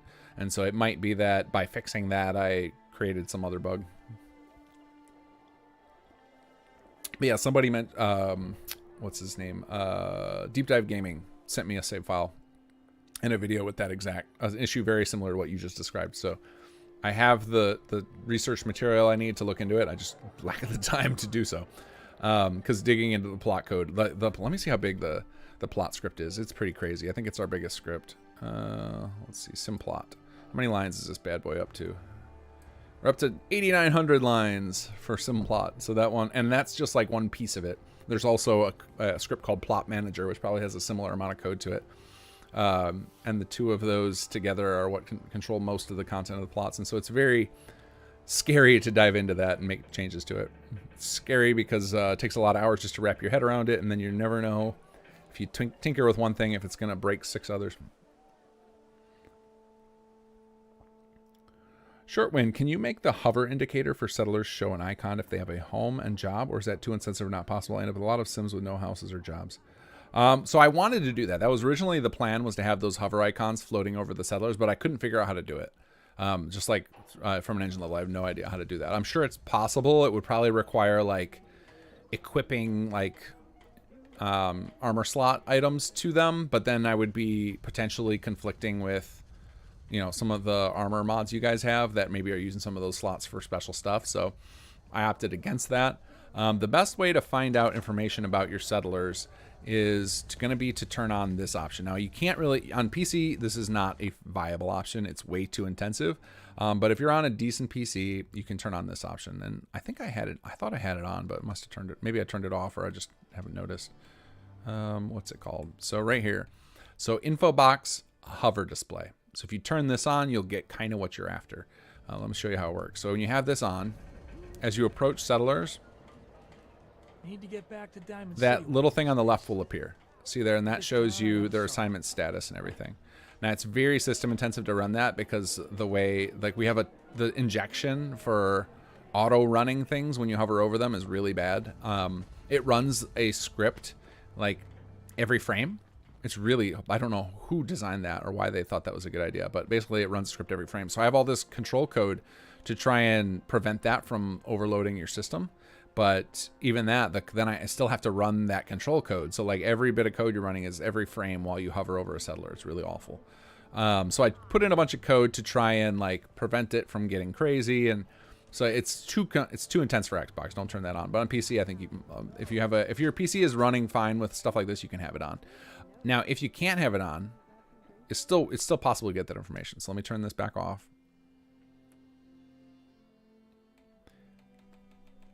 Turn off, it's under HUD. Or turn off hover display. So activation display is on by default. So if I talk to this person to trade, you see it pops up and it'll stay there after I exit the trade menu. So as soon as you trade with anybody, or even if they don't have trading, which by the way, I finally figured out how to make our custom settlers trade. I don't remember who I did it to one settler. I think I did it to Nox maybe for this next patch, just as an experiment. I was like, oh, that works. That's all it was. So I have it on my list now to add it to everybody. I know I get bug reports frequently about being unable to trade with some of our unique settlers. That wasn't by design. That was just like, that was something I didn't know about. And I figured it out by accident the other day.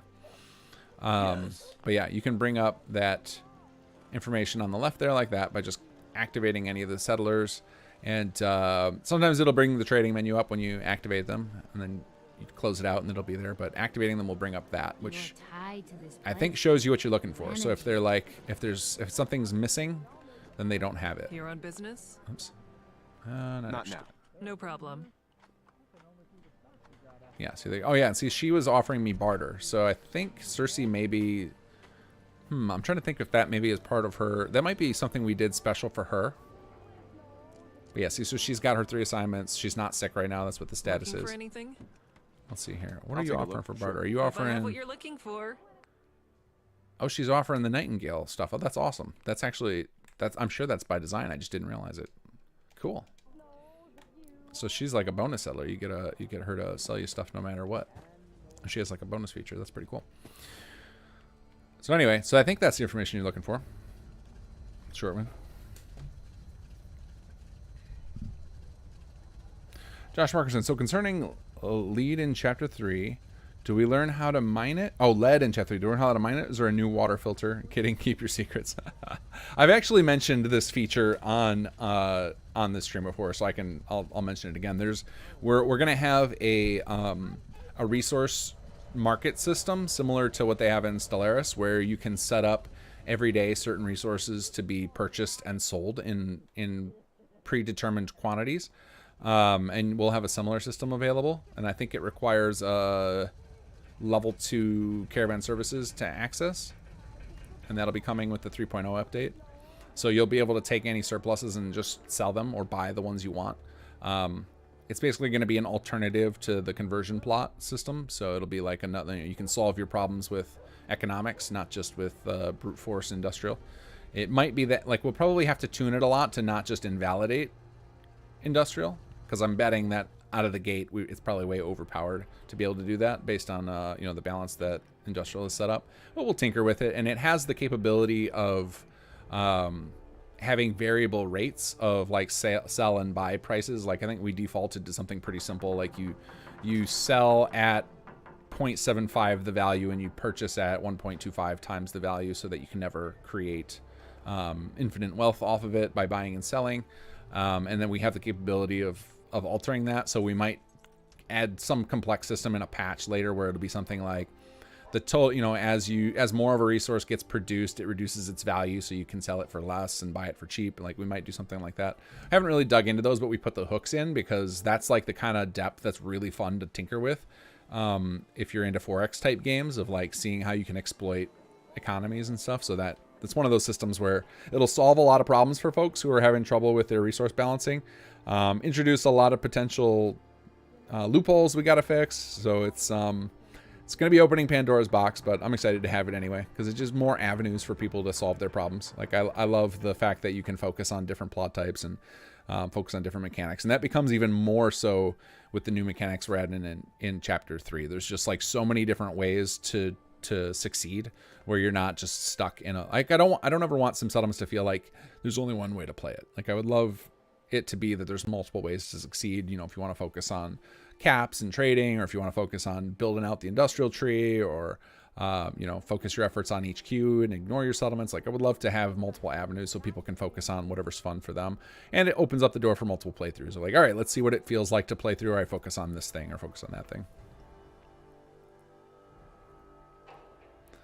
142, it runs every frame because it checks what you were looking at for each frame. Still stupid, I know, but that's the logic behind it. Yeah, it has to check if you're still running it, but it's like, it makes it almost unusable. And I get, yeah, like you said, it has to do it every frame because otherwise it wouldn't be reliable. But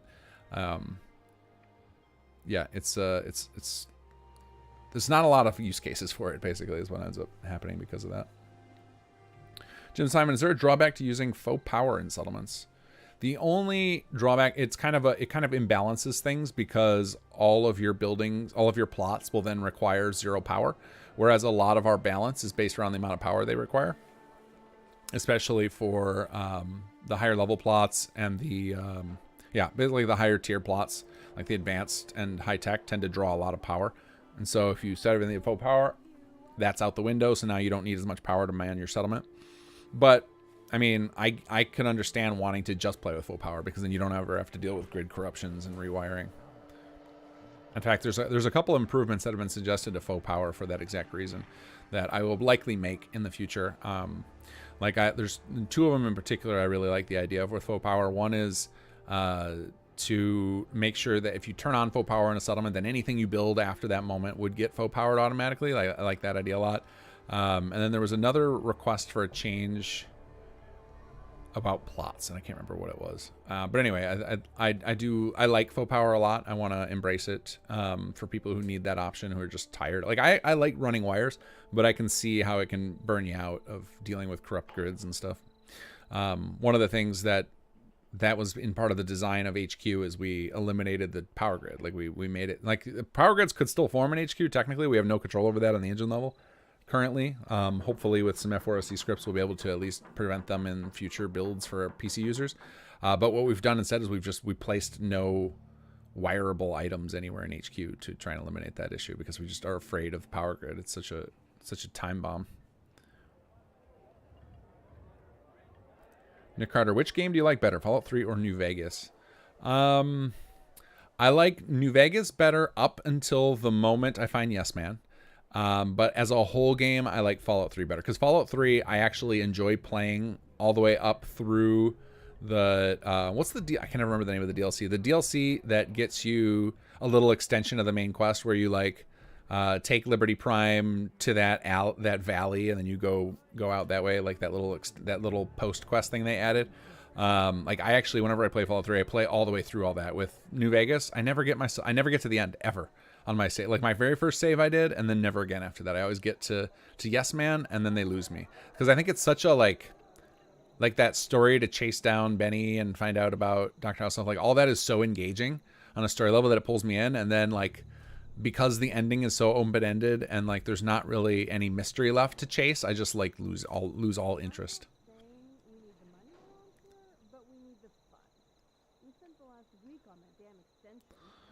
Jim Simon. So if faux power is enabled and then you add more plots, they won't get powered. Is there a method to get them powered? Broken Steel. Yeah, that's the one. Connect. Is there a method for them to get powered? I mean, you can rerun the faux power. So like if you go to the workbench over here. So like if you build more in that settlement, you can do manage, power tools, and then convert settlement to faux power. You can run that as many times as you want, and it'll keep reconverting anything in the settlement to faux power.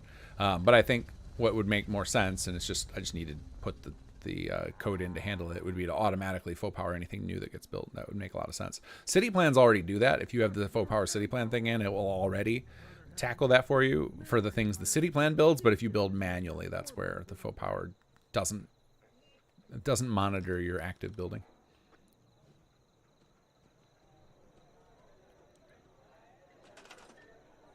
Yeah, I've heard a lot of people love Tale of Two Wastelands. It's one of those things like I might do it on a future playthrough, and then like that would also let me do kind of best of both worlds. Like since I love to play Fallout 3 all the way through, I could play it all the way through, go to New Vegas, play up until Yes Man, where I feel like the game ends for me, and that would be a pretty awesome playthrough, right? It would be a lot of hours. So that maybe that'll be how I do it next.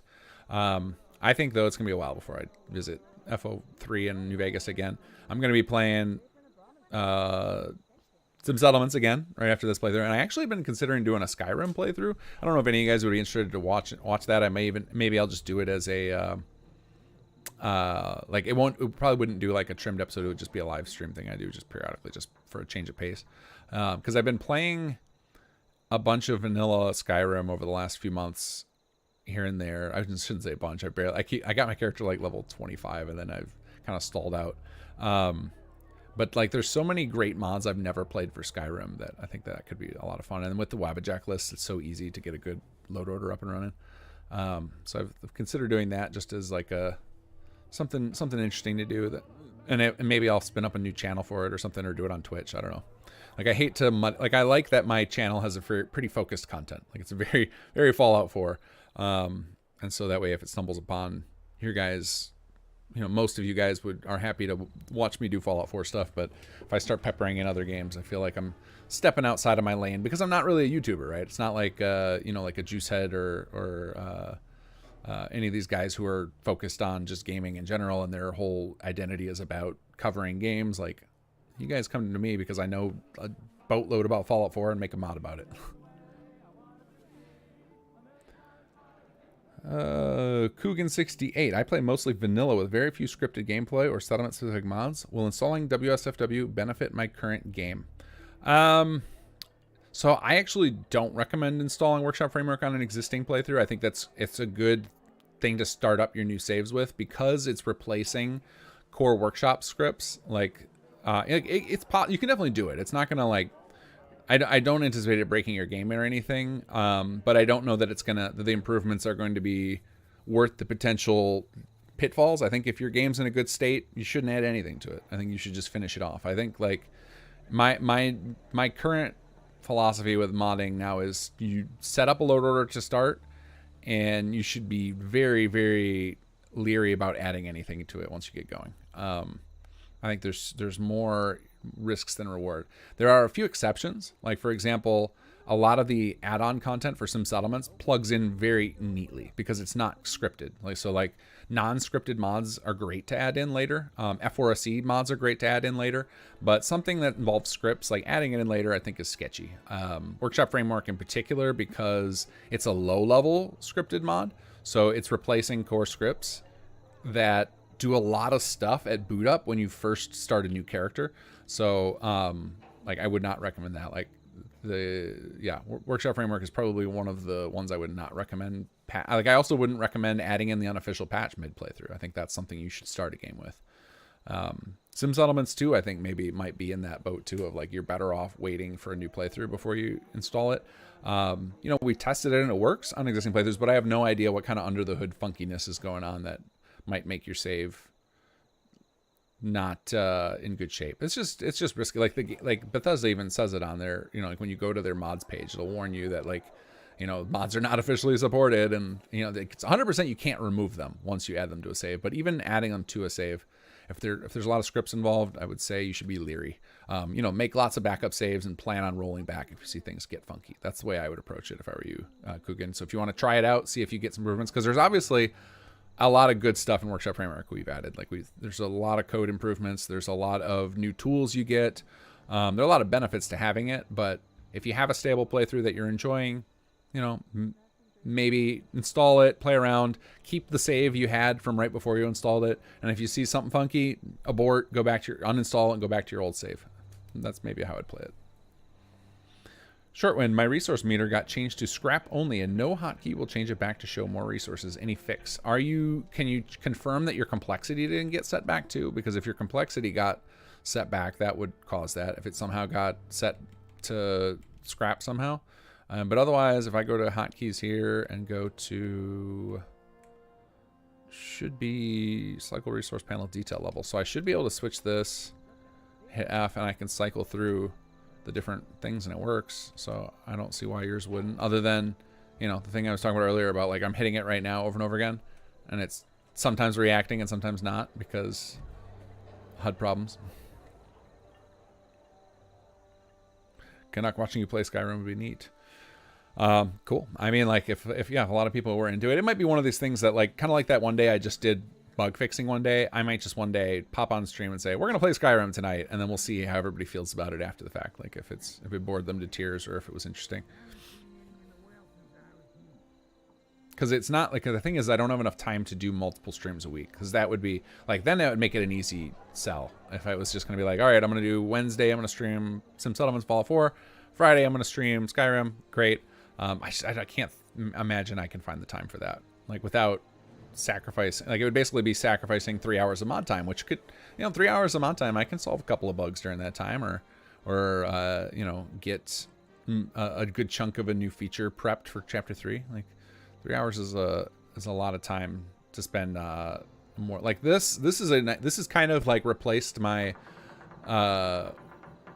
weekend gaming time almost. Like this is kind of like, that's why I said I've been playing very little Skyrim, because like now like I kind of have to look at streaming as like my one time to just chill and I'm not really developing because there's just so much work to do on the development side of like trying to keep all these patches up and get chapter 3 into a good state. Like it's just a lot of hours, which I'm happy to do. I love it. It's not me complaining, but I have to pick and choose what I do with my time. So I choose that over gaming. And while playing for you guys is fun, I would rather give you guys more mods to play. Toriel, I come here to hear your thought process and the decisions you do from that. The game itself doesn't matter. It just has to be a moddable game. That would be like one of the interesting things about playing Skyrim would be like, I'm sure I would run into some cool mechanics that people pulled off in Skyrim mods. And I'd be like, oh, if they can do it in Skyrim, we can definitely do it in Fallout. So then it might seed some ideas for some new mechanics. I mean, that's not entirely true because they have way better F4SE support in Skyrim. So there probably are some things they can do we can't. But for the most part, I think if somebody figured out how to do it in Skyrim, we can figure out how to do it too. Josh Parker said, I'll watch you play Skyrim, but make it hard. Watching you flounder is the highlight of my week. So I install like those combat mods to make it like where you actually have to care. Because although I will say it's been a while since I've struggled. I mean, I struggle in combat to hit my targets. Like you guys have seen, I'm not a great, you know, there's no 360 no scoping coming out of King Gath. But you know, my character is now OP enough where the combat encounters are pretty easy unless I'm doing dumb things. Like I think last week, didn't I die because I jumped off of a tower? One fight in Super Mutants. The Super Mutants didn't kill me. I just jumped off a tower and died, if I recall correctly. Chris McClain, what do you think makes Bethesda games so moddable? Is it as simple as them releasing CK, or do you think there's some game design principles that facilitates it? I think it's both. I think because they released the CK, they designed their engine from the get-go with plugins in mind. Like their whole system is designed around like the load order and being able to overwrite records. But I also think because they design their things very systemically. Like they don't design everything to be these scripted moments. Like they let their systems organically overlap each other. That leads to modability. It also leads to jank. Like it's like why Bethesda games always look a little off and like they don't look as cinematic as other games because they've decided to do everything systemically. And you can't, if everything's a system then there are going to be stuff. There's going to always be things that don't look super polished. Like that's just the nature of it. You kind of gotta pick and choose, and I prefer that. I whenever I play a game that is, you know, everything like super smooth and stuff, I kind of like feel like, oh, but this isn't a Bethesda game. Where's my little bit of jank? Where's my NPCs pathing just a little bit awkward, or you know, like their animations just don't look quite as, you know, quite as smooth and polished. Some of that you can only get in a systemic game like Fallout 4's engine. So I think it's a mix of the two. Sure, when no idea what key got hit, I'll just start a new game. Maybe a bug, but who knows?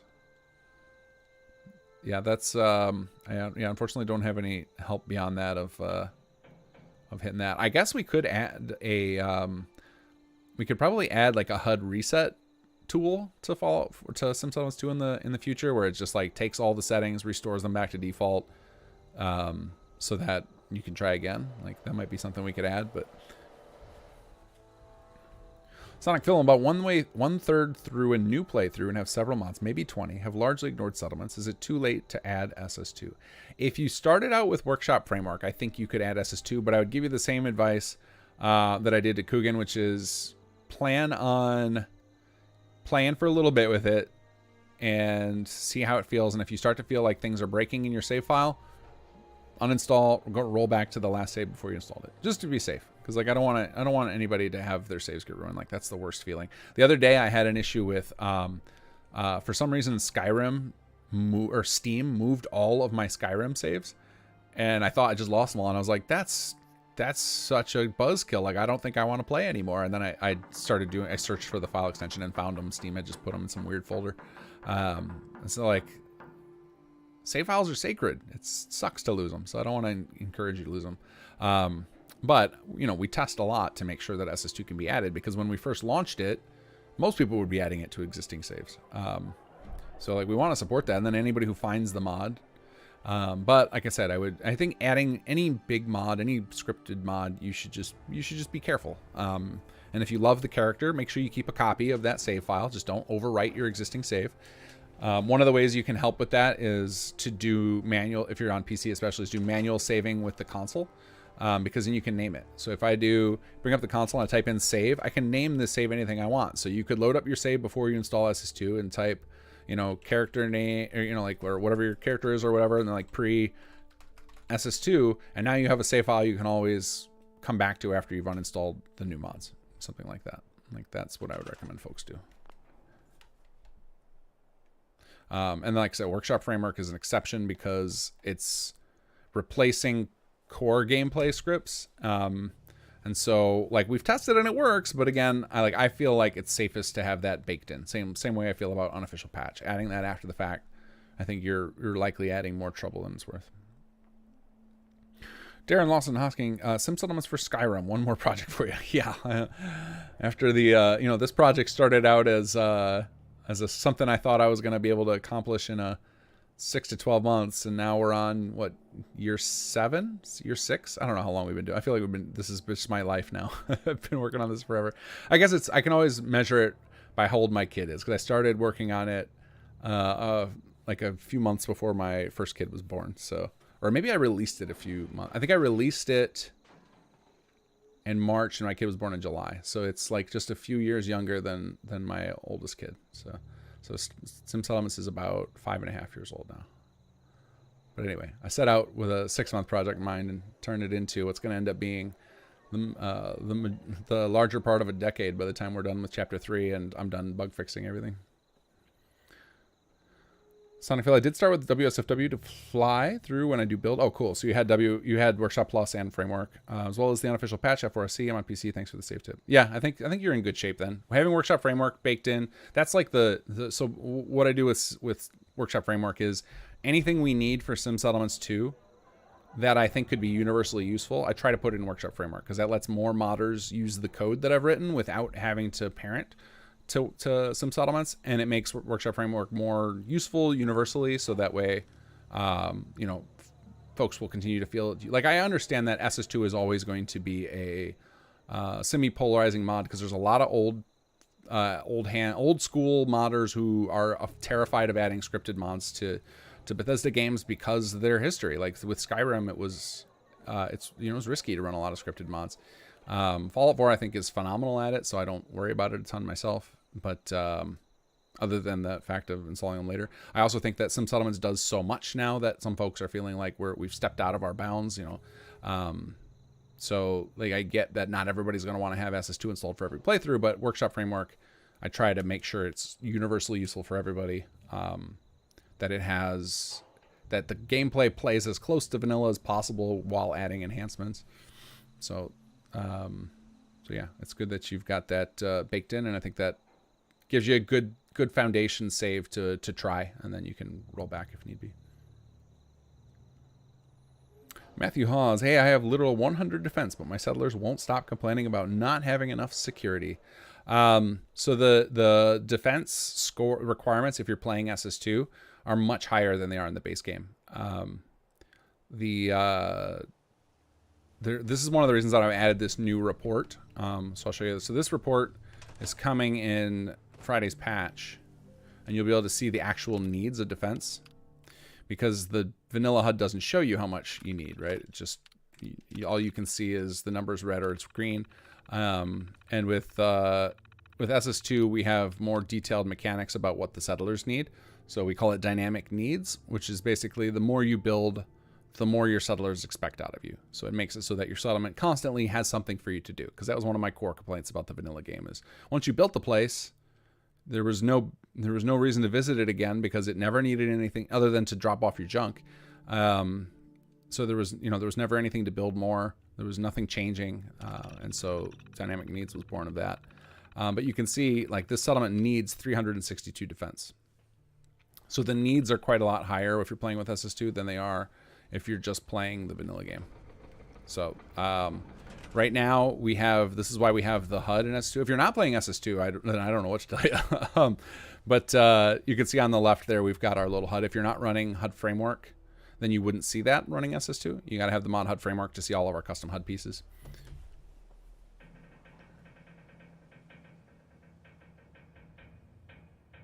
Jim Simon, since HQ is I naturally consider SS2 an overhaul mod and playthrough are specifically SS2 related. That's fair. Yeah, it's very it's very turning into its own thing. Like we've been trying to go out of our way to make sure we're compatible with all mods, and that we have integration with the base story so that SS2 can fit in any playthrough. But yeah, I understand that it's not going to be for everybody to play with every playthrough. But I think Workshop Framework will be. That's my goal, is make sure Workshop Framework always feels like a framework. I don't want to get into the situation like what's the armor keywords, AWCKR, where they kind of started bloating into territory where people were getting angry at them, and now they're getting replaced by another mod slowly. So like, yeah, I don't want to get into that situation. Like I think you got to treat a framework as a framework. It's got to be kind of holy in that regard. But SS2, no such bounds. Sim Settlements is kind of more in the vein of that too. It's more frameworky, the original mod.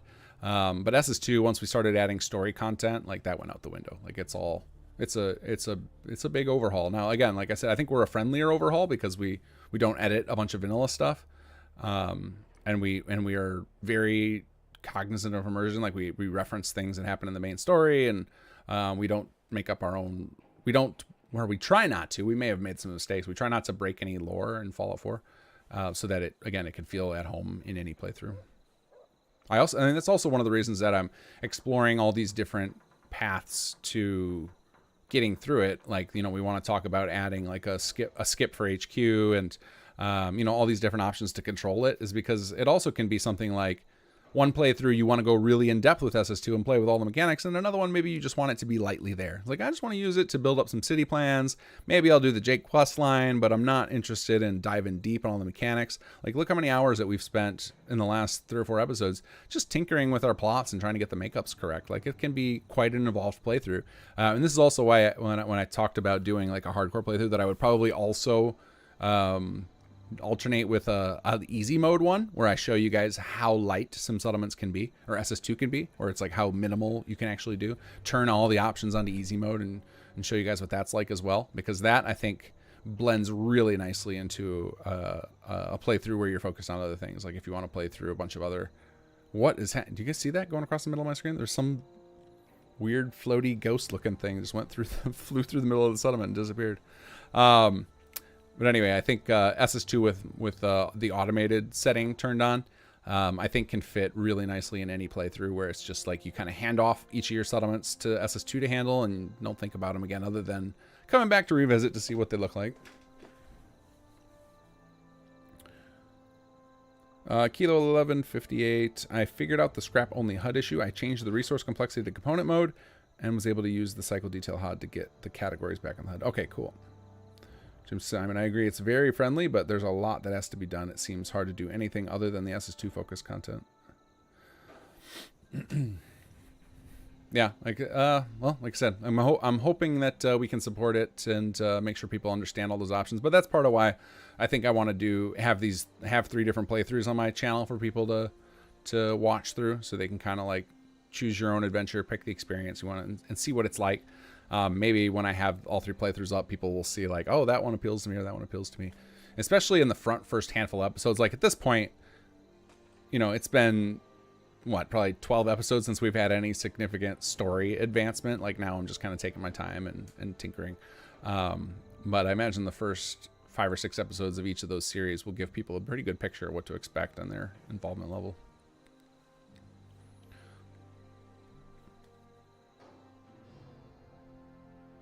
All right, guys, it is coming up on 12:30 for me here, so I guess I'll take next couple of questions, and then I'm going to go get some sleep.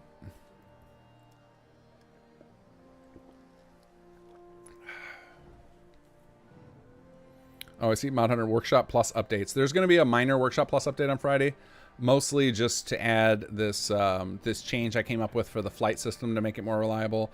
And I need to make a change to the undo system because it can cause some of the power grid issues people are having.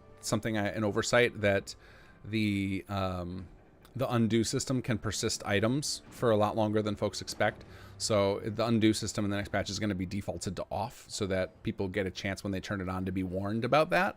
That the undo system has this like little issue with it, and then I'll probably also have like a third option for the undo system of being like on, off, or skip power items, so that way like the problem I have with that third option is it's going to be very unintuitive then to use the undo. If it's like, oh, I built a power item, so now undo can't undo me building that or can't undo me scrapping it, like that would make the system feel less useful. But again, that's why I have to like present the player the option and say this is how this thing works and why.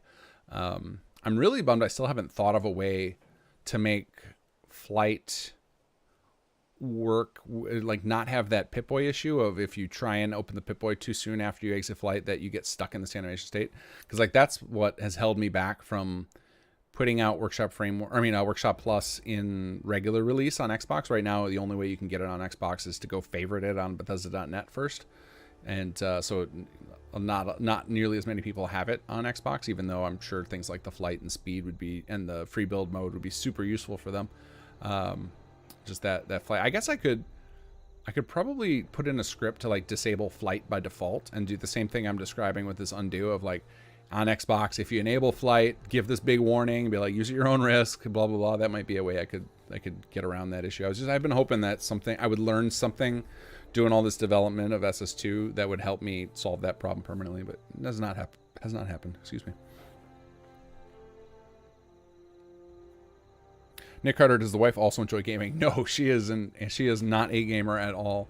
I tried to get her into gaming back when we were dating, and I started like with small games, and 2D games she just she wasn't interested in. So I was like, all right, well, let's go to some over the shoulder, like simple kids games. Like I think I tried to have her play like the Lego games just because I knew those are real easy, and they made her physically ill. And then so we've not really come back to it. She has been interested. So I've been teaching my older kid for the last year how to play Mario, and we've played through original Super Mario Brothers, Mario 3. We're now like third of the way through Super Mario World. We're gonna go through the whole Mario catalog of my favorite ones. We're not gonna play every single one because there's there's some stinkers in there. Like I always felt Mario 2 was too weird to bother with. Like I have good memories of it as a kid, but it doesn't feel like a Mario game, so we skipped that one. There's just a couple others we'll skip in there. But anyway, she's been, I think, a little bit jealous. So occasionally she'll come down while we're playing and ask if she can try a level, and does horribly. And because she doesn't have the years of playing, I watched this really cool video on YouTube somebody did about what it's like to game for people who never gamed in modern games, because most games now assume some base level of gaming knowledge. Like there's a lot of things that most people just assume when they're developing games and tutorials that, you know, are easy for us to grasp, but for people who didn't grow up on games or who never played them most of their lives, that are really unintuitive. I don't have any examples right now. If I find the video one day, I'll put it in my community tab. It was a really great video about somebody whose wife never gamed, and they started realizing all these like assumptions we make about gaming that most people don't have if they don't have that background. And my wife falls into all those pits. So she is not interested in gaming for a variety of reasons. And one of them, I think, she's not good at it. So yeah. I know one day she did ask me, she's like, I just realized I was talking to my coworkers, and I was telling them about your game, about how much time you spend on it and how many people like it. She calls it my game, not my mod. And then one of her coworkers asked, like, what do you think of it? And then she's like, I felt so bad when I had to tell them I've never played it. Would you like me to play your mod? And I can't even imagine the amount of like time and effort it would take her to get into Fallout 4. Not only that, but she's not into like I think the bloody mess perk would like really gross her out, and she'd just not be into it. Like I remember the moment I realized we have different levels of gore tolerance was when she freaked out watching Pulp Fiction. She just couldn't handle it. And like there's not, you know, like there's not a ton of gore in there. Like there's the like when Vincent gets shot with the Uzi, and like I think she freaked out when the Uma Thurman scene with the adrenaline injection, but it was like those were like just way too much. Or like and then when what's his name gets sliced with the katana, like those moments were just like like she just lost it. I was like, okay, you and I have different sensibilities about movies and stuff, so we have very different tastes. And so like Fallout 4 to me, I'm just like, I feel like it's everything about Fallout 4 would set her up for failure. Doesn't game, doesn't like the gore and the over-the-top violence. So I'm just like, yeah, it's okay that you haven't played the game that I miss all this time, and that's okay. I accept that. Just Catan. Yeah, my wife loves board games. We play a lot of board games together, and my kid has gotten way into them, which I think is fun. In fact, for one of his first school projects, he had to like make something out of paper. It was like he's got to present a project, which is funny to do that. I didn't realize kindergartners had to do that. I don't remember kindergarten enough. And he decided to make a game. So he made his own little, not really a board game. His game is he made a bunch of paper airplanes, and the game is seeing which design you can throw the furthest. Man, my kid's way into games. Wife's into games. We do a lot of board gaming. Our favorites around here lately have been Blockus. If you haven't played Blockus, it's a fantastic game. Because even my 3-year-old can kind of get it. Like he gets the rules. He's not good at strategizing, so he loses every time. But he can play along most of the game, and then eventually he gets distracted with making designs with his leftover pieces. And then when he's not, like if he's napping or somewhere else, then we play Catan with the rest of us. Josh Person, good night. Thank you to you and the team. The replayability y'all have created in this game is impossible to explain to those not in F4. Keep up the work. All the best to you and yours. Thank you. Your mind's gonna explode when you see the replayability we had with Chapter 3. Chris Paul, thank you for the stream. Made my 3M wake up much better. Yeah, Sonic She would have loved Kill Bill then. Yeah, no chance in hell. No chance in hell. Oh, hey, Del.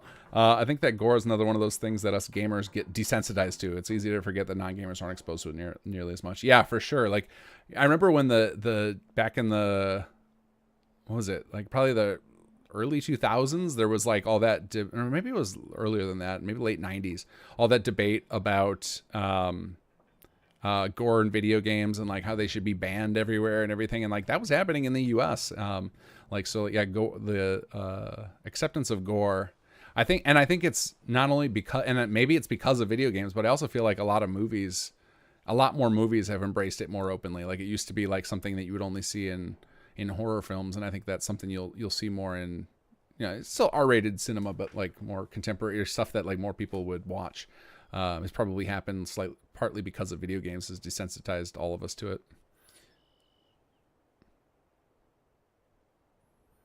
Lords of Waterdeep. That's a board game I should check out. All right, I'll have to keep an eye on it. One of the things I've owned Catan forever. I didn't realize how expensive some of those board games are. Like I bought the one of the expansions because we were enjoying it so much that I was like, all right, let's add a little more flavor to this. So I grabbed one of the expansions and they're like $60 a piece, which is wild for a board game. But I guess that's pretty standard for these complex Euro board games, is to be that pricey. I don't remember them being that expensive.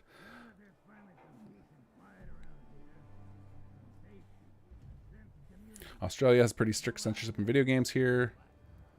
Part of the reason why Med-X is called Med-X instead of morphine. Oh, really? They didn't name it morphine because... So you like that the whole fall? When did Med-X get introduced? Was that with Fallout 4 or was that from Fallout 3? Or I don't know the history of Med-X. That's very interesting.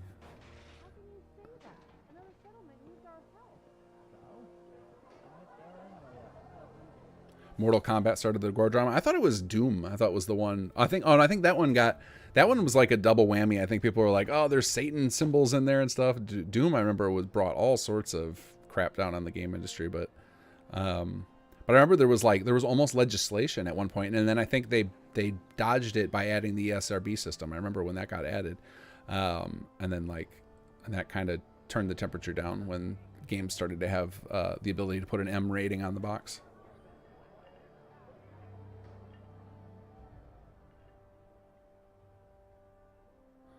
Tutorial thing about gore stuff, we can almost ignore it in games as long as it's visual, but as soon as you smell some of that stuff in real life, most gamers tap out. I don't know where you're going to smell gore. Are you working in a hospital?